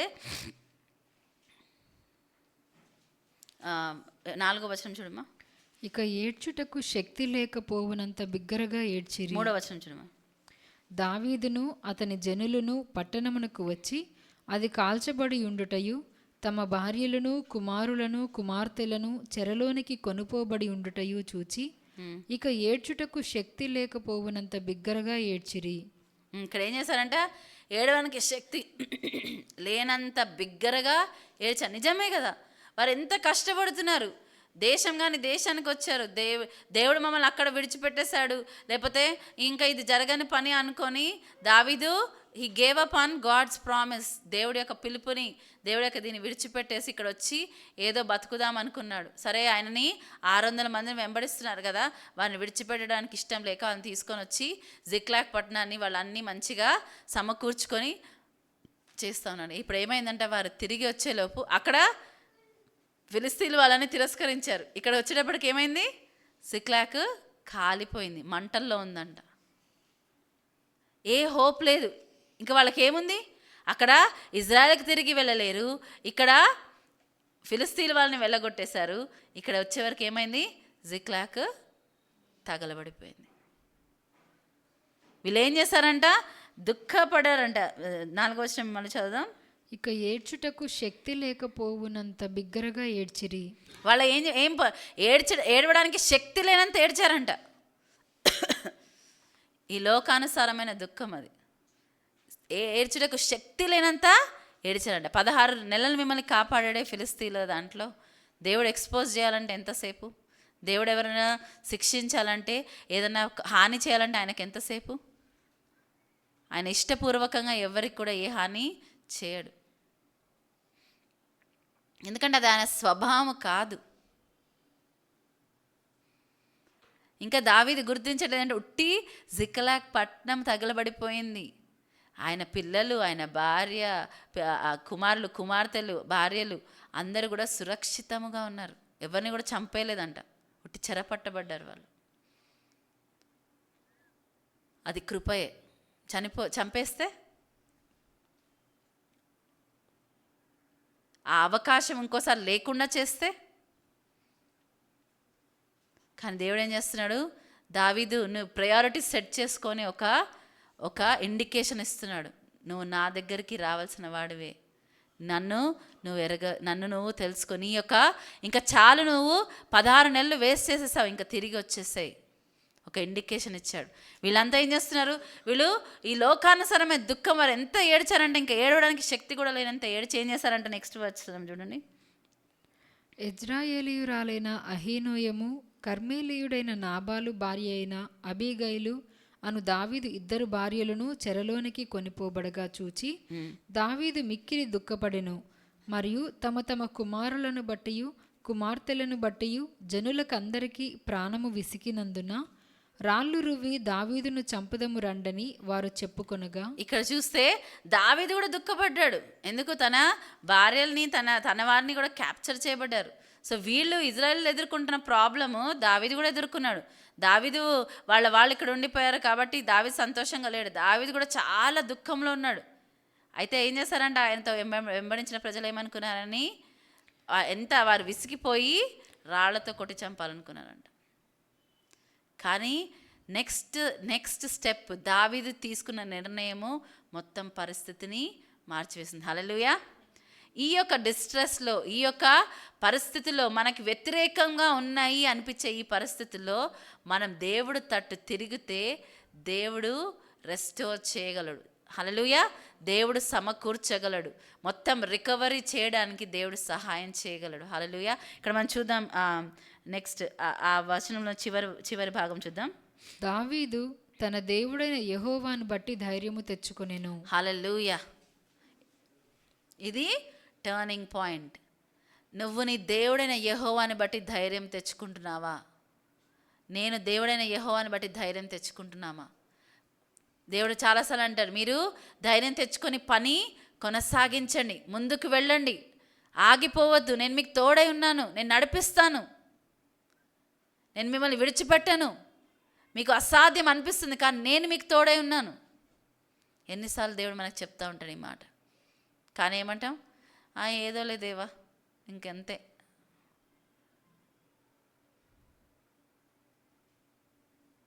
దాదాపు 15 సంవత్సరాలు అయిపోయింది. దేవుడు బ్రేక్ త్రూ ఇవ్వబోతున్నాడేమో. ఇవ్వబోయే సమయంలోనే సాతాను దావీదు యొక్క హృదయాన్ని నిరుత్సాహంతో నింపేశాడు. 16 నెలలు డిలే చేశాడు. ఏమన్నా అద్భుతం చేయొచ్చు దేవుడు, ఏం చేస్తాడో మనకు తెలియదు. ఇక్కడ మనం చూస్తే ఇక్కడ ఆయన ఇప్పుడు మొత్తము ఇజ్రాయెల్ దేశాన్ని విడిచిపెట్టేశాడు సౌల్ని భరించలేక, డిస్కరేజ్మెంట్తో. తర్వాత ఫిలిస్తీన్లు ఆయన్ని తిరస్కరించారు. వస్తే జిక్లాగ్ పట్టణం ఏమైంది? తగలబెట్టబడి, ఏదైతే ఆయనకు ఆధారం అనుకున్నాడో అది తగలబెట్టబడి ఏమైంది? తన కుమారులు, కుమార్తెలు, భార్యలు, మరి తనతో వెంబడించిన వారి యొక్క భార్యలు, ఆస్తులు అన్నీ కూడా చెరపట్టబడి తీసుకొని వెళ్ళిపోయాడు. సరే, అది చాలా భయంకరమైన విషయం. అంటే ఇంకేంటి, అక్కడున్న వాళ్ళందరూ ఆయనని రాళ్లతో కొట్టి చంపేయాలనుకున్నారట. ఎంత ఘోరం! ఇంకొకళ్ళ ఆలోచించిన ఎంత శ్రమ అది. అసలు ఏ హోప్ లేదు, ఏ ఒక్క హోపు లేదు. ఏం చేస్తాం మనం అటువంటి సిచ్యువేషన్లో? హోప్ లేదు, అస్సలు ఆశ లేదు. నేను నేను విడిచేసి వచ్చాను కదా అనుకోవచ్చు. నువ్వు ఒక పరిస్థితిని విడిచేసి వెళ్ళిపోయాను, కానీ దేవుడు నిన్ను విడిచిపెట్టాడు. ఏమంటాడు? యాకోబుతో అంటాడు, నేను నీకు చెప్పినవన్నీ నెరవేర్చే వరకు నేను నిన్ను విడిచిపెట్టాను. హల్లెలూయా! గొప్ప దేవుడు. ఎన్నోసార్లు మనం విసిగిపోయి వద్దులేదేవా, ఇంకొద్దు, నాకు వద్దు వద్దు వద్దు అనుకోండి. ఆ మాటలు ఆమెనంటే మనము అయిపోతుంది. ఈ లైఫ్ నాకు వద్దని ఎన్నిసార్లు అనుకుంటాం. నేనైతే అనుకునేదాన్ని, ఈ లైఫ్ నాకు వద్దు చాలు. ఓకే, ఆమెనంటే దేవుడు ఏవైతే పనులు మన కోసము ఏర్పరిచాడో అవి మనం నెరవేర్చక మనము నిత్యత్వంలో ఎంత డిసప్పాయింటెడ్గా, డిస్కరేజ్డ్గా, పర్పస్ ఫుల్ఫిల్ చేయని వారిగా ఉండిపోతాం. దేవుడు అవకాశాలు ఇచ్చే దేవుడు. జిక్లాక్లో నువ్వు ఉండొచ్చు, అది మొత్తము కాలిపోయిన పరిస్థితి, ఏ హోప్ లేని స్థితిలోనూ ఉండొచ్చు. కానీ ఏం చేశాడంట దావీదు? 6వ వచనం చివరి భాగము, దావీదు తన దేవుడైన యెహోవాను బట్టి ధైర్యము తెచ్చుకొనెను. హల్లెలూయా! దావీదు తన దేవుడైన యెహోవాను బట్టి ధైర్యము తెచ్చుకున్నాడు. నీకు నాకు పరిస్థితులన్నీ వ్యతిరేకంగా ఉండొచ్చు, నో హోప్. ఒక పెద్ద సైన్ బోర్డు కనపడుతుంది, నువ్వు ఆ టైం వేస్ట్ చేసుకున్నావు, నో హోప్. నిరీక్షణకి ఏ ఆధారం లేదు. అక్కడ పక్కన నిలబడి కొంతమంది నవ్వుతుండొచ్చు, సాతాను నవ్వుతుంటాడు, నువ్వు ఏంటి దీనికోసం ఎదురు చూస్తున్నావా, నీకు అసలు ఛాన్సే లేదు, అవకాశమే లేదు, నవ్వుతుండొచ్చు. వాడి అనుచరులు మనని ఇంకా దిగజార్చడానికి, ఇంకా మన దాన్ని ఇచ్చేయడానికి ఇదే అవకాశం. దావీదుని ఇప్పుడు చంపేస్తే బెటర్. ఎవరితో చంపించాలి? ఎవరో కాదు, ఆయన సొంత మనుషులే. చాలాసార్లు మనం రియలైజ్ అవ్వం. బయటోడు వచ్చి ఎవరైనా 4 మాటలు అంటే పట్టించుకుంటాం, వీడు పిచ్చోడు అని వదిలేస్తాం. అదే మన సొంత వాళ్ళు, మన అనుకున్న వాళ్ళు మనని వ్యతిరేకత ఉంటే అది తట్టుకోలేము. వాడు లాస్ట్ అల్టిమేట్ ప్లాన్ ఏంటి? మన సొంత వాళ్ళతోనే మనల్ని అటాక్ చేపిస్తాడు. పేతురు కూడా ఒకరోజు ఏమన్నాడు? యేసుప్రభు దగ్గరికి వచ్చి, ఇది నీకు దూరం అవును గాక, నువ్వు సిలువకి వెళ్ళొద్దు, సిలువ పైన వెళ్ళొద్దు, అది నీకు దూరం అవును గాక అంటే యేసుప్రభు ఏమంటాడు? సాతానా వెనక్కిపో, నేను దేవుని కార్యం చేయడానికి, లేకపోతే దేవుని పర్పస్ ఫుల్ఫిల్ చేయడానికి నువ్వు అడ్డు రావద్దు అని గద్దిస్తాడు. ఎవరి ద్వారా వచ్చింది? పేతురుని చూసి, అబ్బా పేతురు, ఇది నీ రక్త మాంసాలు నీకు బయలుపరచలేదు, కానీ దేవుడే పరలోకమందున నా తండ్రి నీకు ఇది బయలుపరిచాడు. పేతురు, నీ యొక్క రెవల్యూషన్ పైన ఏం చేయాలి? ఈ బండపైన నా సంఘాన్ని కడతాను, దానికి ఎదురుగా పాతాళలోకపు ద్వారాలు నిలవలేవు అన్నాడు. అంటే పేతురుకు ఒక రికగ్నిషన్ వచ్చింది. పేతురు ఒక ముఖ్యమైన వ్యక్తిగా అయిపోయాడు యేసుప్రభు దృష్టిలో, శిష్యుల దృష్టిలో. ఎందుకంటే ఒక ప్రత్యక్షత దేవుడి దగ్గర నుంచి ఆయన పొందుకున్నాడు. ఏంటి ఆ ప్రత్యక్షత? నీవే క్రీస్తువి.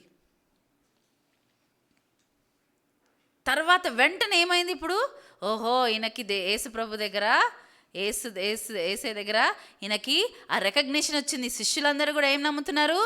ఈ రికగ్నిషన్ వచ్చింది. కాబట్టి ఏం చేయాలి? ఈయన ద్వారానే నెగటివ్, ఆ ప్లాన్ ఏంటో సాతానికి తెలియదంట, అది ఒక మిస్టరీ. కానీ ఏం చేస్తాడు? వాడు సర్వశక్తిగా ప్రయత్నించాడు ఏంటంటే తన దగ్గర ఉన్న వారందరూ కూడా ఆయనకి అగేన్స్ట్గా అయిపోవడానికి. ఏం చేశాడంట? అప్పుడు నేను మరి వెళ్ళాలి, నేను దేవుడు పంపించిన పని పూర్తి చేయాలి, ఇవన్నీ చెప్తూ ఉంటే, ఆయన ఎందుకు వచ్చాడో ఆ పర్పస్ చెప్తూ ఉంటే ఏమన్నాడు? ఇది నీకు దూరం అవ్వరు గాక. చాలా రిలీజియస్గా, చాలా భక్తి గలవాడిగా అక్కడ చేస్తే అప్పుడు ఏమన్నాడు యేసుప్రభు? సాతానా వెనక్కిపో,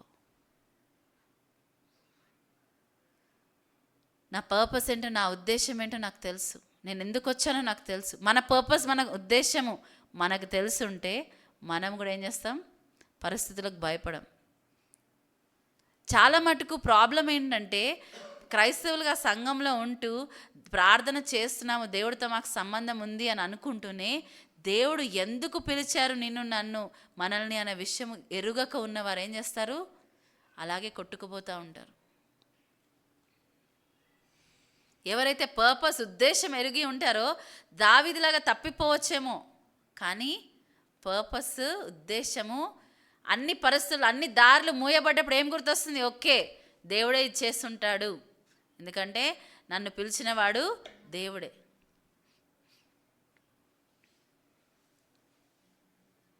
ఈ 2 భయంకరమైన విషయాలు దావీదు చేశాడు. ఒకటి ఈ జిక్లాగ్ గురించి, రెండోది ఏంటి, బెర్షిబా విషయంలో. ఏం చేశాడంట, దాదాపు ఆ స్ప్రింగ్ సీజన్లో జనరల్గా ఏంటంటే రాజులు యుద్ధాలకు వెళ్ళే సమయంలో ఏం చేస్తాడంట, తన మంత్రులను పంపించి ఆయన మాత్రము రెస్ట్ తీసుకుంటున్నాడంట. ఈ రెస్ట్ దేవుడిచ్చిందా? కాదు. ఇక్కడ కూడా చూస్తాను, దేవుడు ఇవ్వని రెస్ట్లో, దేవుడు ఇవ్వని కంఫర్ట్ కోసం చూస్తున్నాడు. మనం కూడా చాలాసార్లు గాడ్ ఏదైతే మనకు కంఫర్ట్ ఇవ్వడో ఆ కంఫర్ట్లో మనం ఉండాలనుకుంటాం. ఆ కంఫర్ట్ ఏంగా మారుతుంది అంటే కొద్ది నిమిషాలు, కొద్ది సమయం మట్టుకు అది కంఫర్ట్గా అనిపిస్తుంది. తర్వాత ఏమవుతుంది, అదే కంఫర్ట్ పెయిన్గా మారిపోతుంది. అబ్రహాం చేసింది కూడా అదే. ఇష్మాయిల్ని ఆశీర్వదించు అని దేవుడిని అడిగాడు. ఓకే, నువ్వు అడిగావు కదా, నేను ఇష్మాయిల్ని ఆశీర్వదిస్తాను. ఆ ఇష్మాయిల్ ఇప్పుడు ఏమయ్యాడు, ఇజ్రాయెల్కి ముల్లుగా మారాడు. మనం ఆ టెంపరీ కంఫర్ట్లో ఉండాలనుకుంటాం, టెంపరీ కంఫర్ట్స్. ఇప్పటికైతే ఇది అయిపోయింది కదా, చాలు, టెంపరీ. దేవుడు ఎదురు చూస్తున్నాడు. దావీదు ఎక్కడైతే దేవుని విడిచిపెట్టాడు, ఆ యొక్క స్పిరిచువల్, ఆ యొక్క దాంట్లో ఎదురు చూసి తప్పిపోయిన కుమారుడు తిరిగి రావడానికి మరి ఎలా అయితే ఆ తండ్రి వెయిట్ చేస్తాడో, దావీదు పొందుకోవడానికి, రిటర్న్ రావడానికి దేవుడు అన్ని పరిస్థితులు వ్యతిరేకంగా చేసి దావీదుని ఒక పొజిషన్ నిలబెట్టాడు. ఇప్పుడు నువ్వేం చూస్ చేసుకుంటావు? దావీదు ఏం చేశాడంట, ఆయన బలం తెచ్చుకొని దేవుణ్ణి వెతికాడు. హల్లెలూయా. మనం ఈ యొక్క డిస్ట్రెస్ సిచ్యువేషన్లో మనం మాట్లాడే ప్రతి మాట, మనము ప్రవర్తించే ప్రతి ప్రవర్తన కౌంట్స్. అనుకోవద్దు నన్ను ఎవరు చూస్తున్నారు ఏంటి అని. It counts. అది లెక్కించబడుతుంది. ఈ పరిస్థితులను నువ్వు ఎలా ప్రవర్తిస్తున్నావు? ఎందుకంటే నీ డెస్టినేషన్ అంటే నీ యొక్క పరిస్థితిని మార్చి నిన్ను నీ యొక్క గురి వైపుకి నడిపించే ఆ యొక్క నిర్ణయంలో ఉంటుంది, ఆ డెసిషన్స్లో ఉంటాయి. ఆ డెసిషన్స్ గురించి మనం చాలా జాగ్రత్తగా ఉండాలి. అబ్రహాము 13 సంవత్సరాలు దేవుడి స్వరం వినలేకపోయాడు. దేవుడి మాట ఆయనకు వినబడలేదు. మనం చాలా ఎమోషనల్ అయిపోయి చాలాసార్లు ఒకటే స్టేట్లో ఉండిపోతాం. అది ఒక ఏమంటాం, అది ఒక గొప్ప ఆనర్ లాగా ఫీల్ అవుతాం. అయ్యో, సింపతి, ఎంపతి అన్నీ కావాలి మనకి. దేవుడివ్వని కంఫర్ట్ నాకు వద్దు, దేవుడివ్వని పరిస్థితి నాకు ఏమంటారు ఆనర్ నాకు వద్దు. అందుకే మోషేని గురించి ఏమంటాడు, ఈయన మనుషులందరిలో కల్లా సాత్వికుడు. నాకు ఆ 10 కమాండ్మెంట్స్ మూవీ చూసినప్పుడల్లా చాలా ఆశ్చర్యం కలిగించే విషయము ఎర్ర సముద్రం 2 పాయలు కావడం, ఇవన్నీ కన్నా నాకు ఆశ్చర్యం వచ్చేది అంటే దాంట్లో ఒక మాట చెప్తారు, let the name of Moses be stricken from every book, from every tablet, from every remembrance. మోషే పేరు తీసివేయాలని ఐగుప్తు రాజు ఆజ్ఞయిస్తాడు. ఎంత గొప్ప నిర్ణయం! నువ్వు ఐగుప్తుకి నెక్స్ట్ ప్రిన్స్, నువ్వే రాజుగా అవ్వబోతున్నావు.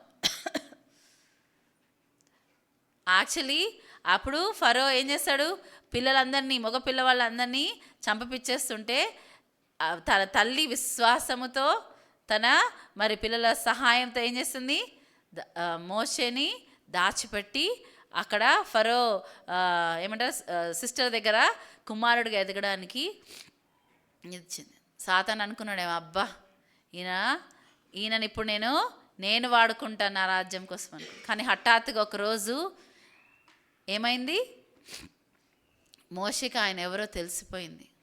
ఏం చేశాడంట, ఐగుప్తు సుఖభోగాల కంటే దేవుని నామాన్ని బట్టి నింద అనుభవించడం గొప్ప భాగ్యముగా ఎంచుకున్నాడు. హల్లెలూయా.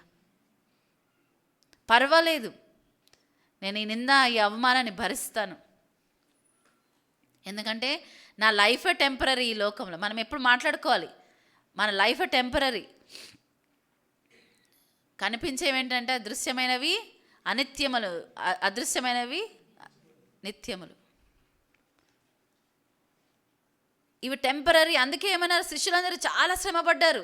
వాళ్ళు ఏమన్నారు, ఈ తేలిక శ్రమలు మాకు దొరకబోయే మహిమ ఎదుట ఇవి అసలు లెక్కించడానికి కూడా యోగ్యత లేనివి ఇవని, ఎంచదగినవి కావన్నారు. దావీదు ఒక నిర్ణయం తీసుకున్నాడు. దావీదు ఏం చేసుకున్నాడంట, తనకు తాను బలము తెచ్చుకున్నాడంట. ఎవరు ఎంకరేజ్ చేయడానికి ఎవరైనా మిగిలారా? ఎవ్వరు మిగలేరు. ఆయనకి ఇప్పుడు ఎవరు దిక్కు? దేవుడే. దేవుడే దిక్కు. ఇప్పుడు తీసుకునే నిర్ణయము తన లైఫ్, తన యొక్క దీన్ని మార్చేస్తుంది. దేవుడు ఆ పరిస్థితికి మనల్ని తీసుకొచ్చినప్పుడు మనం దేవుణ్ణే ఎంచుకోవాలి. హల్లెలూయా. దేవుడిచ్చిన సొల్యూషన్స్ కష్టమైనా ఎంచుకోవాలి.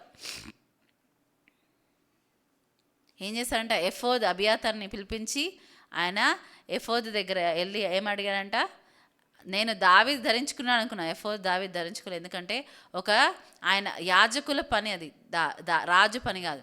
ఎఫోద్ ఆయన తీసుకొచ్చుకున్నాను కానీ ఆయన ధరించాడని చెప్పి అక్కడ రాయవలేదు. ఎఫోద్ ఆయన దగ్గరికి తీసుకురాబడింది అని ఉంటుంది. నేను కొంచెం దాని గురించి స్టడీ చేస్తే యాక్చువల్లీ ఎలా వేసుకుంటాడు, ప్రీస్ట్ కాదు కదా తను, ఎఫోద్ ప్రీస్ట్ ధరించుకోవాలి. ఈ యొక్క ప్రధాన యాజకులు ధరించుకునే ఆ యొక్క ఎఫోద్ ఎవరు వేరే వారు ధరించుకోవడానికి వీల్లేదు.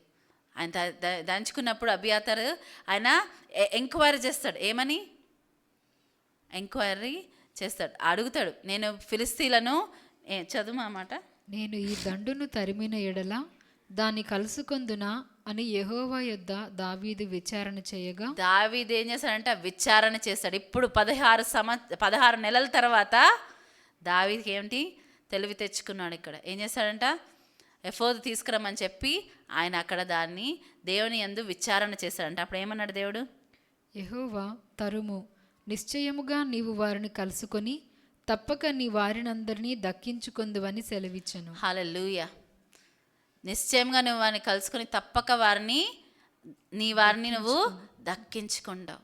రికవరీ గురించి మాట్లాడుతున్నాడు, సమకూర్చబడడం గురించి మాట్లాడుతున్నాడు. ఇక్కడ ఇందాక మనం విన్నాక దేవుడు ఏం చేస్తాడు, తన మాట నెరవేర్చడానికి ఆయన ఆతురపడతాడు. ఇక్కడ అడగగానే వెంటనే జవాబు చెప్పి అలిగారా దేవుడు? మనం చాలాసార్లు ఏం చేస్తాం, అలుగుతాం, లేకపోతే దేవుడి మీద కూడా అలిగే వాళ్ళు చాలామంది ఉంటారు, అలుగుతారు. ఒకవేళ దేవుడు అట్లా చేస్తే ఇంకా మన పరిస్థితి ఏంటి? సౌలు ఎన్ని ప్రయత్నాలు చేశాడు దేవుడి స్వరం వినబడాలని, ఆయనకి ఏమైంది? వినిపించిందా? వినిపించలేదు.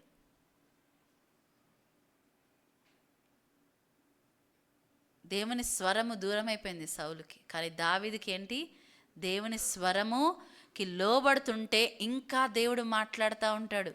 మాట్లాడడానికి ఇష్టపడే దేవుడు మన దేవుడు. నా పిల్లలతో నేను మాట్లాడాలని ఆశపడే దేవుడు. ఆదామవ్వ ఇక సాయంకాలం చల్లటి వేళలో ఏం చేసేవాళ్ళంట, దేవుడితో నడుస్తూ మాట్లాడుతూ ఉండేవాళ్ళు. వారి పాపంలో పడిపోయాక మళ్ళీ దేవుడు రాకుండా మాన్నాడా? వచ్చాడు. ఫెలోషిప్ విడిచిపెట్టింది మనము, దేవుడు కాదు.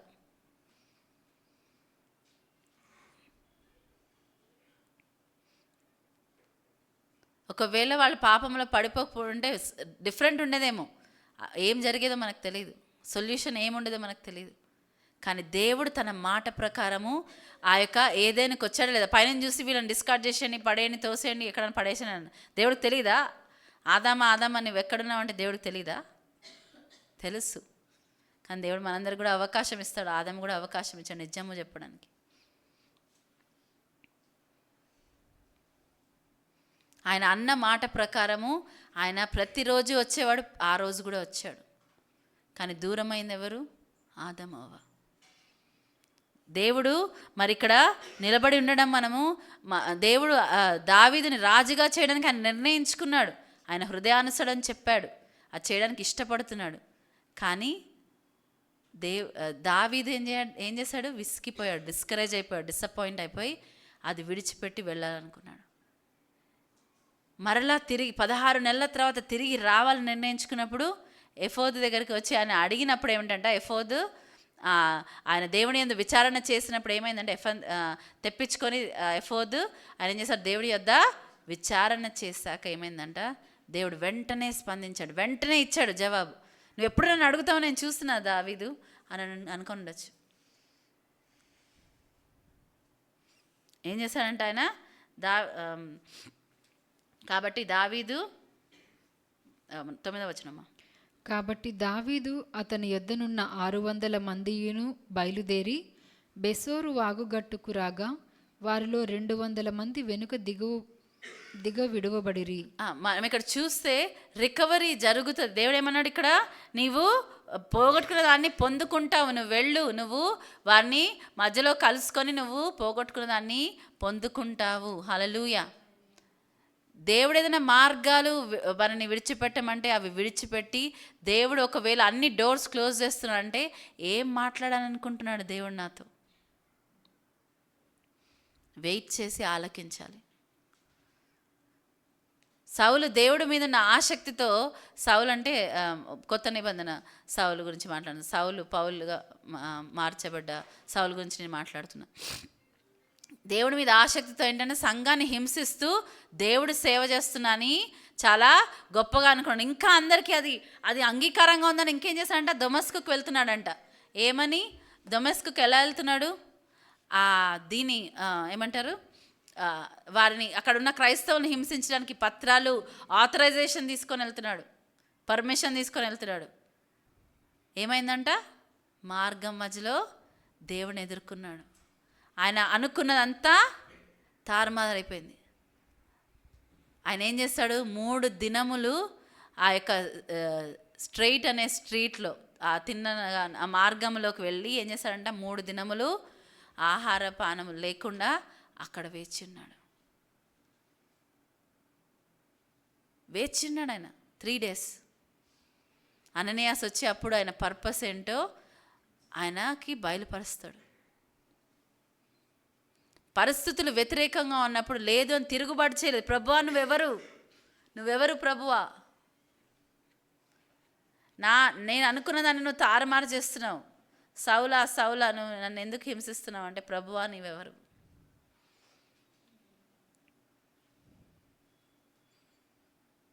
ఒకవేళ నేను అనుకున్న ఉద్దేశాన్ని తారుమారు చేయగలిగాడంటే ఆయన దేవుడే అని సౌలు గ్రహించాడు. సౌలు పౌలుగా మార్చబడ్డాడు.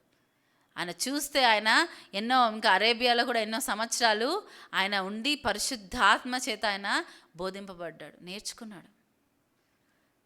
మనం చూస్తే అందుకే మనం ఆయన దేవుణ్ణి విడిచిపెట్టి వెనుతిరిగిన ఇది మనకి ఎక్కడా కనపడదు. నా లైఫ్లో ఏది జరిగినా అందుకే అంటాడు, దేవుని ప్రేమించే వారికి సమస్తము అనగా ఆయన సంకల్పాలు చెప్పరా, పిలువబడే వారికి సమస్తము సమకూడి మేలు కొరకే జరుగుతుంది. ఎంతమంది మనం నమ్మిన వారం అయితే మనం డిసప్పాయింట్ అవ్వము. బాధ ఉంటుంది, దుఃఖం ఉంటుంది, కానీ దాంట్లోనే మనము ఉండిపోము. When you want to remain in that అంటే నువ్వు దేవుడి మాట నమ్మట్లేదు, నువ్వు తిరుగుబాటు చేస్తున్నావు, దేవుడిచ్చే శిక్షను పొందుకోవడానికి నువ్వు ఇష్టపడట్లేదు.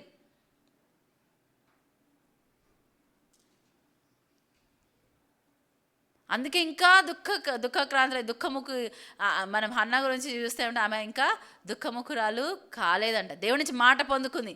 ఎవరు మాట ఇచ్చారని కాదు, దేవుడు మాటగా ఆమె తీసుకుంది. హల్లెలూయా. మనం చాలాసార్లు వీళ్ళేంటి వాళ్ళేంటి ఇది అనవసరం. మనకి దేవుడు మాట దొరికితే మనం ఏం చేసుకోవాలి, తీసుకోవాలి. దేవుడు మాట నాకు కాదా పరీక్షించాలి. దేవుడు మాట అని మనకు తెలిసాక ఎవరి నోటి నుంచి వచ్చారు, దేవుడు ఇచ్చిన మాట. హల్లెలూయా. తీసుకోవాలి. ఆమె ఇంకెప్పుడు కూడా దుఃఖముఖురాలు కాగలేదంట. దేవుడికి ఆమె ఇచ్చిన మాట నెరవేర్చే వరకు ఆమె మరలా దేవుడి సముఖంలో కనపడలేదు. ఆమె ఇచ్చిన మాట సమూయేలుని దేవుడికి అప్పగించడానికి ఒక్కగానొక్క కుమారుడు, ఎంత ధైర్యం ఉండాలి. మనం అబ్రహాం విశ్వాసం గురించి మాట్లాడితే హన్నా విశ్వాసం మరి ఇవ్వడానికి సిద్ధపడిపోయి వచ్చేసింది. ఒక్కసారా 2 సార్లా కాదు, లైఫ్ టైంకి ఇంకా ఈయన నా కుమారుడు కాదు, ఇంకా నీ సొత్తే అని విడిచిపెట్టేసింది. సంవత్సరానికి ఒక్కసారి వచ్చి చూస్తుందేమో. చిన్న పిల్లవాడు పాలు తాగడం మానివేయగానే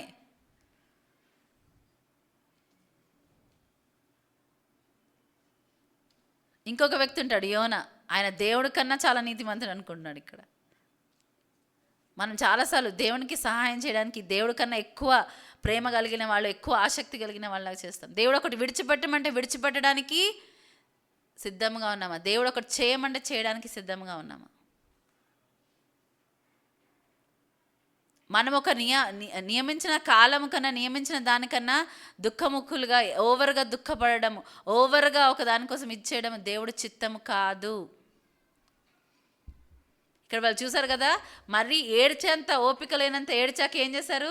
ఎవరైతే వాళ్ళకి రాజుగా ఉన్న ఆయన్నే కొట్టి చంపాలనుకున్నారు. ఈ లోకపరమైన దుఃఖం. దావీదులాగా ఏం చేయాలంటే ధైర్యం తెచ్చుకోవాలి. హల్లెలూయా. ధైర్యం తెచ్చుకోవాలి. దేవుని వెంబడించడానికి ధైర్యం ఉండాలి. ఆయన నామాన్ని బట్టి బోధించొద్దు అన్న వారికి ఏం చేశారంటే వీళ్ళు, మేము దేవుని మాటకే లోబడతామన్నారంట. శిష్యులు కొట్టారంట. అపొస్తలుల కార్యంలో చూస్తే కొట్టారు వాళ్ళని. మీరు ఆయన నామంలో ఇంకొకసారి మీరు మాట్లాడొద్దు అంటే ఏం చేశారంట వాళ్ళు మేము దేవునికే లోబడతామని చెప్పి వెళ్ళి వాళ్ళు ఏం ప్రార్థన చేశారంట. ఏమని ప్రార్థన చేస్తారు? మాకు ధైర్యాన్ని ఇవ్వు అని ప్రార్థన చేసినప్పుడు ఏమైందంట? భూమికి కంపించి పరిశుద్ధాత్మ శక్తితో వారు నింపబడ్డారు. అసాధారణమైన విషయాలు జరిగినప్పుడు మనం ఏం నమ్మాలి? మనకి ఇంపాసిబుల్ అనిపించేటప్పుడు వి షుడ్ నో, ఆ కీ తీయాలి బయటికి. ఏంటది? మనకున్న ఒకటే కీ, దేవుడు వాక్యం. అదేనైనా అన్లాక్ చేయగలదు. ఏ మార్గాన్నైనా అది చేయగలదు. ఐగుప్తీలు అనుకున్నారు ఇజ్రాయెల్ మా నుంచి తప్పించుకున్నారని అనుకున్నారు, కానీ వీళ్ళు ఎక్కడికి తరిమారంట? ముందేమో ఎర్ర సముద్రము, సైడ్ ఏమో కొండలు, వెనకాలేమో ఐగుప్తు సైన్యం. ఇంకా అయిపోయిందిరా వీళ్ళ పని అనుకున్నారంట. కానీ ఏం చేశాడంట దేవుడు? ఆ యొక్క ఎర్ర సముద్రం 2 పాయలుగా చేసి నడిపించాడంట. ఒకవేళ అసాధారణమైన సిచ్యువేషన్స్ దేవుడు మన లైఫ్లో ఇస్తుంటే మనం ఏం నమ్మాలంటే దేవుడు ఒక అద్భుతము చేయబోతున్నాడు. దేవుని పైన వేచి ఉండాలి. మనం చాలా వేరే వేరే విధానాలు ఎత్తుకుతారు. మీరే కాదు, నేను కూడా కొన్నిసార్లు నేను దాంట్లో ఇంప్రూవ్ అవుతున్నా. మిమ్మల్ని కూడా ఇంప్రూవ్ అవ్వమని చెప్తున్నా. నేను ప్రయత్నిస్తున్నా. నేను చెప్పా కదా 50% ఉంటే ఇప్పుడు 75%కి వచ్చానని. మరి మీరు దేవుని విశ్వాసము కలిగి ఉండడం, దేవుని వెంబడించడం, లేకపోతే దేవుడి మాటని పట్టుకొని ఉండడంలో మీరు ఎక్కడున్నారు? పరిస్థితులు ప్రతికూలంగా మీకు వ్యతిరేకంగా ఉన్నాయని చెప్పి దేవుడు అర్థం చేసుకుంటాడులే, మనం ఎప్పుడైతే దేవుడు అర్థం చేసుకుంటాడులే అనుకుంటున్నామో మనం దేవునికి వ్యతిరేకంగానే చేస్తున్నాం. God understands. చాలా కామన్ ఇది. అంటే మనము కాంప్రమైజ్ అవ్వడానికి సిద్ధపడుతున్నామంట. ఎప్పుడైతే గాడ్ అండర్స్టాండ్స్ అన్న సాకు చెప్తాం కదా, దేవుడు అర్థం చేసుకుంటాడు, నా పరిస్థితి దేవుడు అర్థం చేసుకుంటాడు, నేను ఎట్లా ఎందుకున్నా దేవుడు అని చెప్తుంటే మనము కాంప్రమైజ్ అవ్వడానికి సిద్ధపడుతున్నాం. దావీదు ఒక నిర్ణయం తీసుకున్నాడు. లేదు, నేను వెళ్ళి వెంబడిస్తాను. దేవుడు చెప్పగానే వెంటనే వెళ్ళిపోయాడు. ఎలా సాధ్యమలే? 600 మందిలో 200 మంది ఏం చేశారు? వాళ్ళు చాలా అలసిపోయారంట. వాళ్ళున్న ఆ మిగతా దానికి కాచుతూ అక్కడే ఉంటే ఆ 400 మందితో వెళ్ళి ఏం చేశాడు? వాళ్ళు వెళ్తుంటే దారి మధ్యలో దేవుడు మార్గాన్ని తెస్తాడు. ఎటు వెళ్ళాలి, ఏం చేయాలి తెలియదు దావీదుకి. ఒక ఐగుప్తు దాసుడు అక్కడ పడి ఉండడం కనిపిస్తుంది అనమాట. దావీదు ఏం ఎక్స్పెక్ట్ చేయకుండా ఆయనకి ఆహారం ఇచ్చి మంచిగా ఇచ్చేసి ఆయన కొంచెం మాట్లాడే శక్తి వచ్చాక అప్పుడు ఆయన అడుగుతా, ఎవరయ్యాను అసలు అని. అప్పుడు చెప్తాడు, ఏమంటారు, అమలకీలు వాళ్ళు మరి నేను వాళ్ళ దాసుడిని, కానీ వాళ్ళు వెళ్తూ ఏం చేస్తారు, నేను మొత్తం స్టోరీ చెప్పేస్తున్నాను, మనకి చదవడానికి టైం లేదు కాబట్టి. ఏమంటాడు, నేను అక్కడ నాకు ఆరోగ్యం బాగాలేదని చెప్పి వాళ్ళని ఇక్కడ పడేసి వెళ్ళిపోయారు. నేను వారితో పాటు నేను ఉన్నవాడిని. సో వారు ఎక్కడికి వెళ్తున్నారో వారి వివరాలన్నీ తెలుసు. ఒక్క మనిషిని దేవుడు ఆపాడు. తనని బట్టి ఆయన మాట తీసుకుంటాడు ఆ వ్యక్తి. నన్ను నువ్వు కాపాడుతాంటే నేను నీకు చూపిస్తాను, నన్ను వాళ్ళకి అప్పగించానంటే నేను నీకు చూపిస్తాను అంటాడు. అదేవిధంగా నిజంగానే ఆయన చేస్తాడు. అక్కడి నుంచి దావీదుకి చెందిన సమస్తమును ఆయన రికవర్ చేసుకుంటాడు. మొత్తం రెస్టోర్ చేయబడుతుందంట. హల్లెలూయా. ఈ సంవత్సరం దేవుడు మనతో మాట్లాడుతున్నాడు, నేను రెస్టరేషన్ ఇస్తాను, మీకు ఖ్యాతిని, మంచి పేరు, ఎక్కడైతే మీరు అవమానింపబడ్డారో, ఎవరైతే మిమ్మల్ని అవమానించారో వారి ఎదుట దేవుడు మనల్ని నిలబెడతాడు, సమకూరుస్తాడని దేవుడు మాట్లాడుతున్నప్పుడు మనం ఏం చేయాలి? నమ్మాలి. జెఫన్యా 3వ అధ్యాయం 1వ వచనం చదివినట్లు మనం తిరుగుబాటుతనము, కరెక్షన్కి ఇష్టపడని ప్రజలుగా, ముష్కరులుగా మనం ఉండకూడదు. లోబడేవారిగా మనం ఉందాం. దేవుడు చెప్పిన మాటను పట్టుకొని ఉందాం. ఆయన మాటలు ఆలకిద్దాం, శ్రద్ధగా విందాం. ఏదైనా అర్థం కాకుండా ఉంటే మనం దేవుని సన్నిధిలో, దేవా నాకు ఇది అర్థం కాదు, నాకు చెప్పు. ఏదైనా ఆయనన్నా ఇచ్చేస్తారు, లేదా ఎవరినైనా ఆయన పంపిస్తారు. ఇది నా లైఫ్లో చాలాసార్లు జరిగింది, అందుకని చెప్తున్నా. మనకు అర్థం కాని పరిస్థితుల్లో మనం ఉండి అయినా మనం దేవుడి పైన వేచడానికి ఇష్టపడితే దేవుడు కార్యం చేస్తాడు. హల్లెలూయా. దేవుడు వాగ్దానాలు ఆయన నెరవేర్చడానికి, ఆయన ఇచ్చిన మాట నెరవేర్చి ఆయన చెయ్యి కురచకాలేదంట, ఆయన ప్రజలను రక్షించకుండా.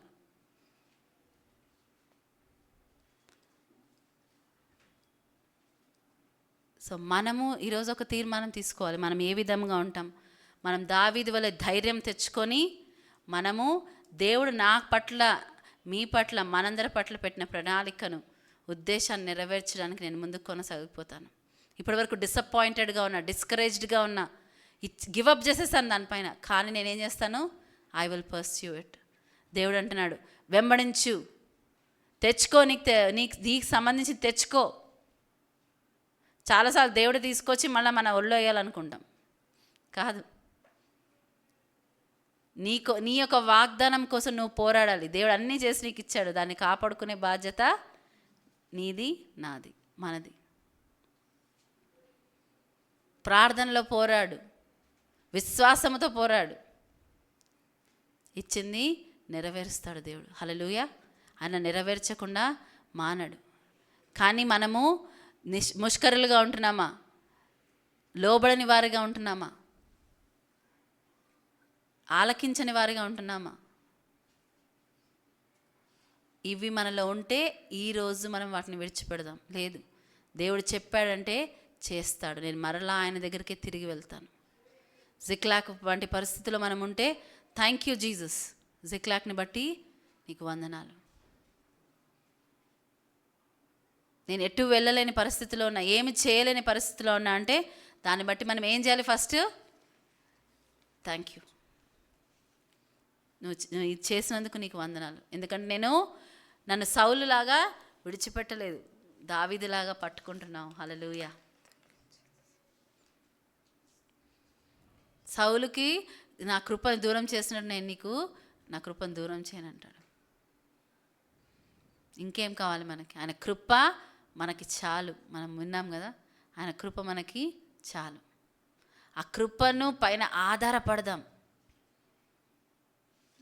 ఆ కృప పైన మనము ఆధారపడదాం. హల్లెలూయా. మరొకసారి ఈ పాట పాడు, రాజుల రాజా వాగ్దానం.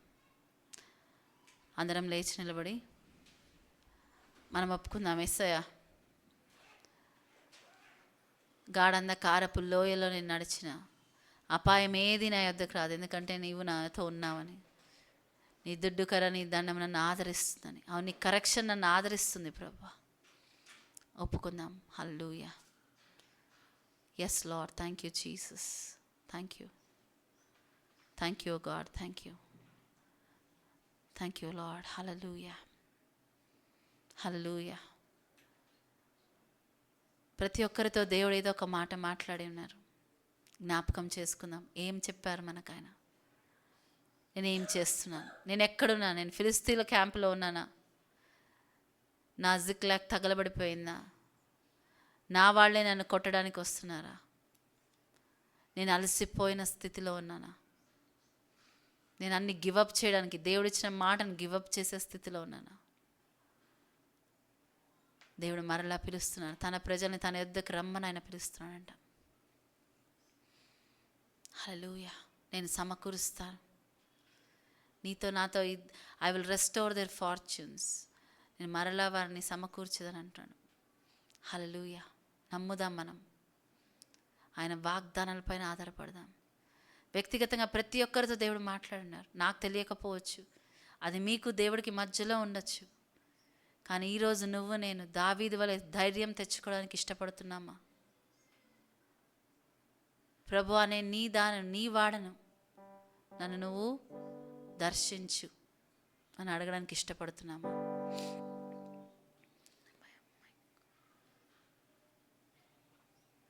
Thank you Jesus. హల్లెలూయా. మన తీర్మానాలు మనం జ్ఞాపకం చేసుకుందాం. ఈ మొదటి ఆదివారం 2026లో దేవుడు మనకు జ్ఞాపకం చేస్తున్న మన పిలుపుని, మన వాగ్దానాలు మనం జ్ఞాపకం చేసుకుందాం. Thank you Jesus. Hallelujah.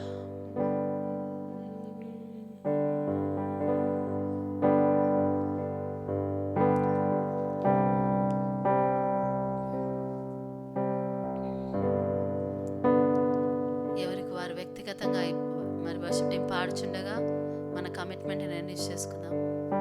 Hallelujah. Thank you Jesus. రాజా ప్రభువుల ప్రభువా, మాతో ఉన్నవాడా,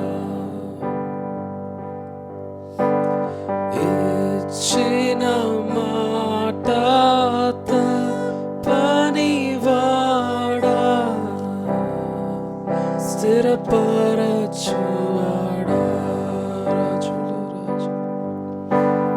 రాజుల రాజా ప్రభువుల ప్రభువా, మాతో ఉన్నవాడా,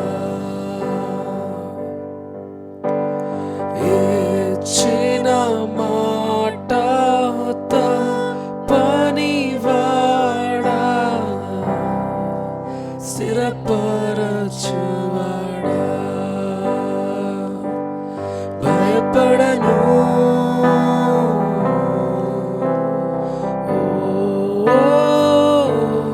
నిలిచెదను,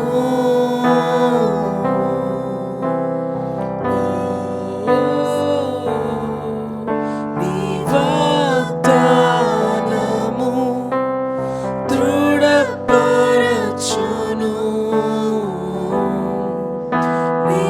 నిరంతరము నీ వాగ్దానము దృఢపరచును,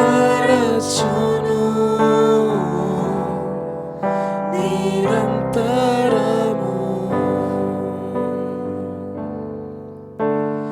నీ కార్యములు సంపూర్ణము, పరిపూర్ణము, తండ్రి విశ్వాసం కలిగి ఉండకు సహాయం చేయండి. నీ వాక్యములు జీవమునిచ్చును, యేసయ్యా, నెమ్మదినిచ్చును,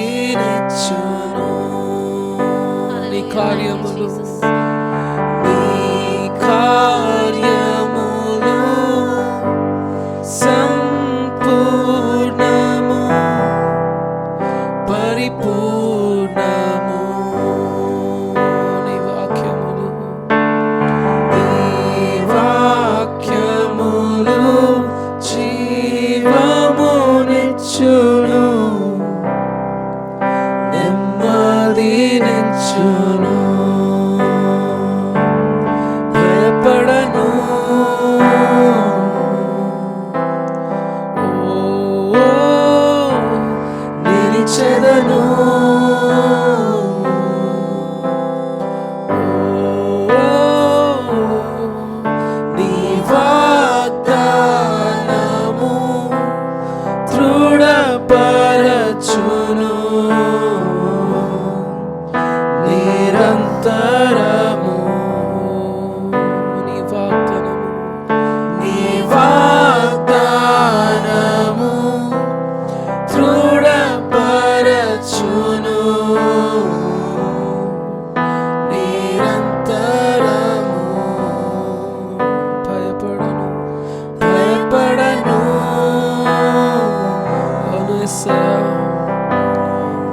నాకు తోడుండగా నిలిచెదను.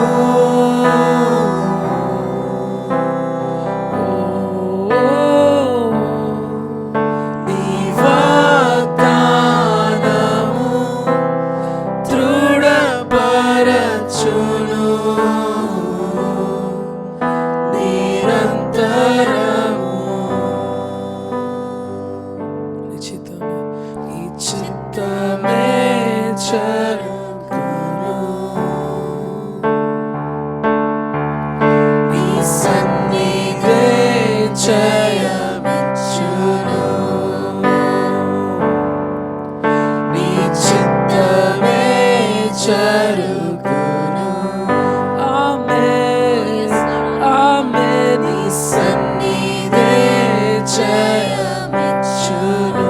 హల్లెలూయా. ధైర్యం తెచ్చుకుందామా సంగమా? నీ చిత్తమే అవును, హల్లెలూయా. మనం ధైర్యం తెచ్చుకుందాం సంగమా. నీ సన్నిధే జయమిచ్చును. అనుదినము అనుదినము నీ వాగ్దానములో నే నడిచెదను. అవును ప్రభా, ఇదే మా తీర్మానం తండ్రి. అనుదినము నీ వాగ్దానములో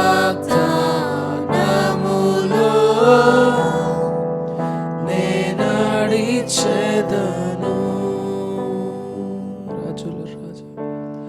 రాజుల రాజా ప్రభువుల ప్రభువా నాతో ఉన్నవాడా.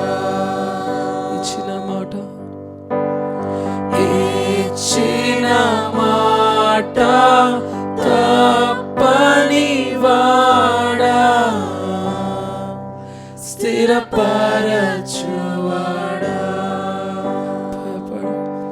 భయపడను. ఓ హల్లెలూయా. అందరం ఒప్పుకుందామా సంగమా? నిలిచెదను.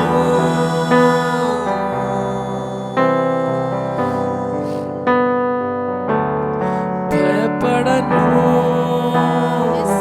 యేసయ్యా, మేము భయపడము. నిలిచెదను.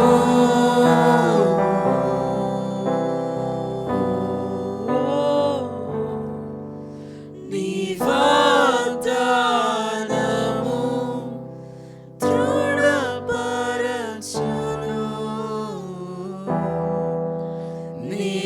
నిరంతరము.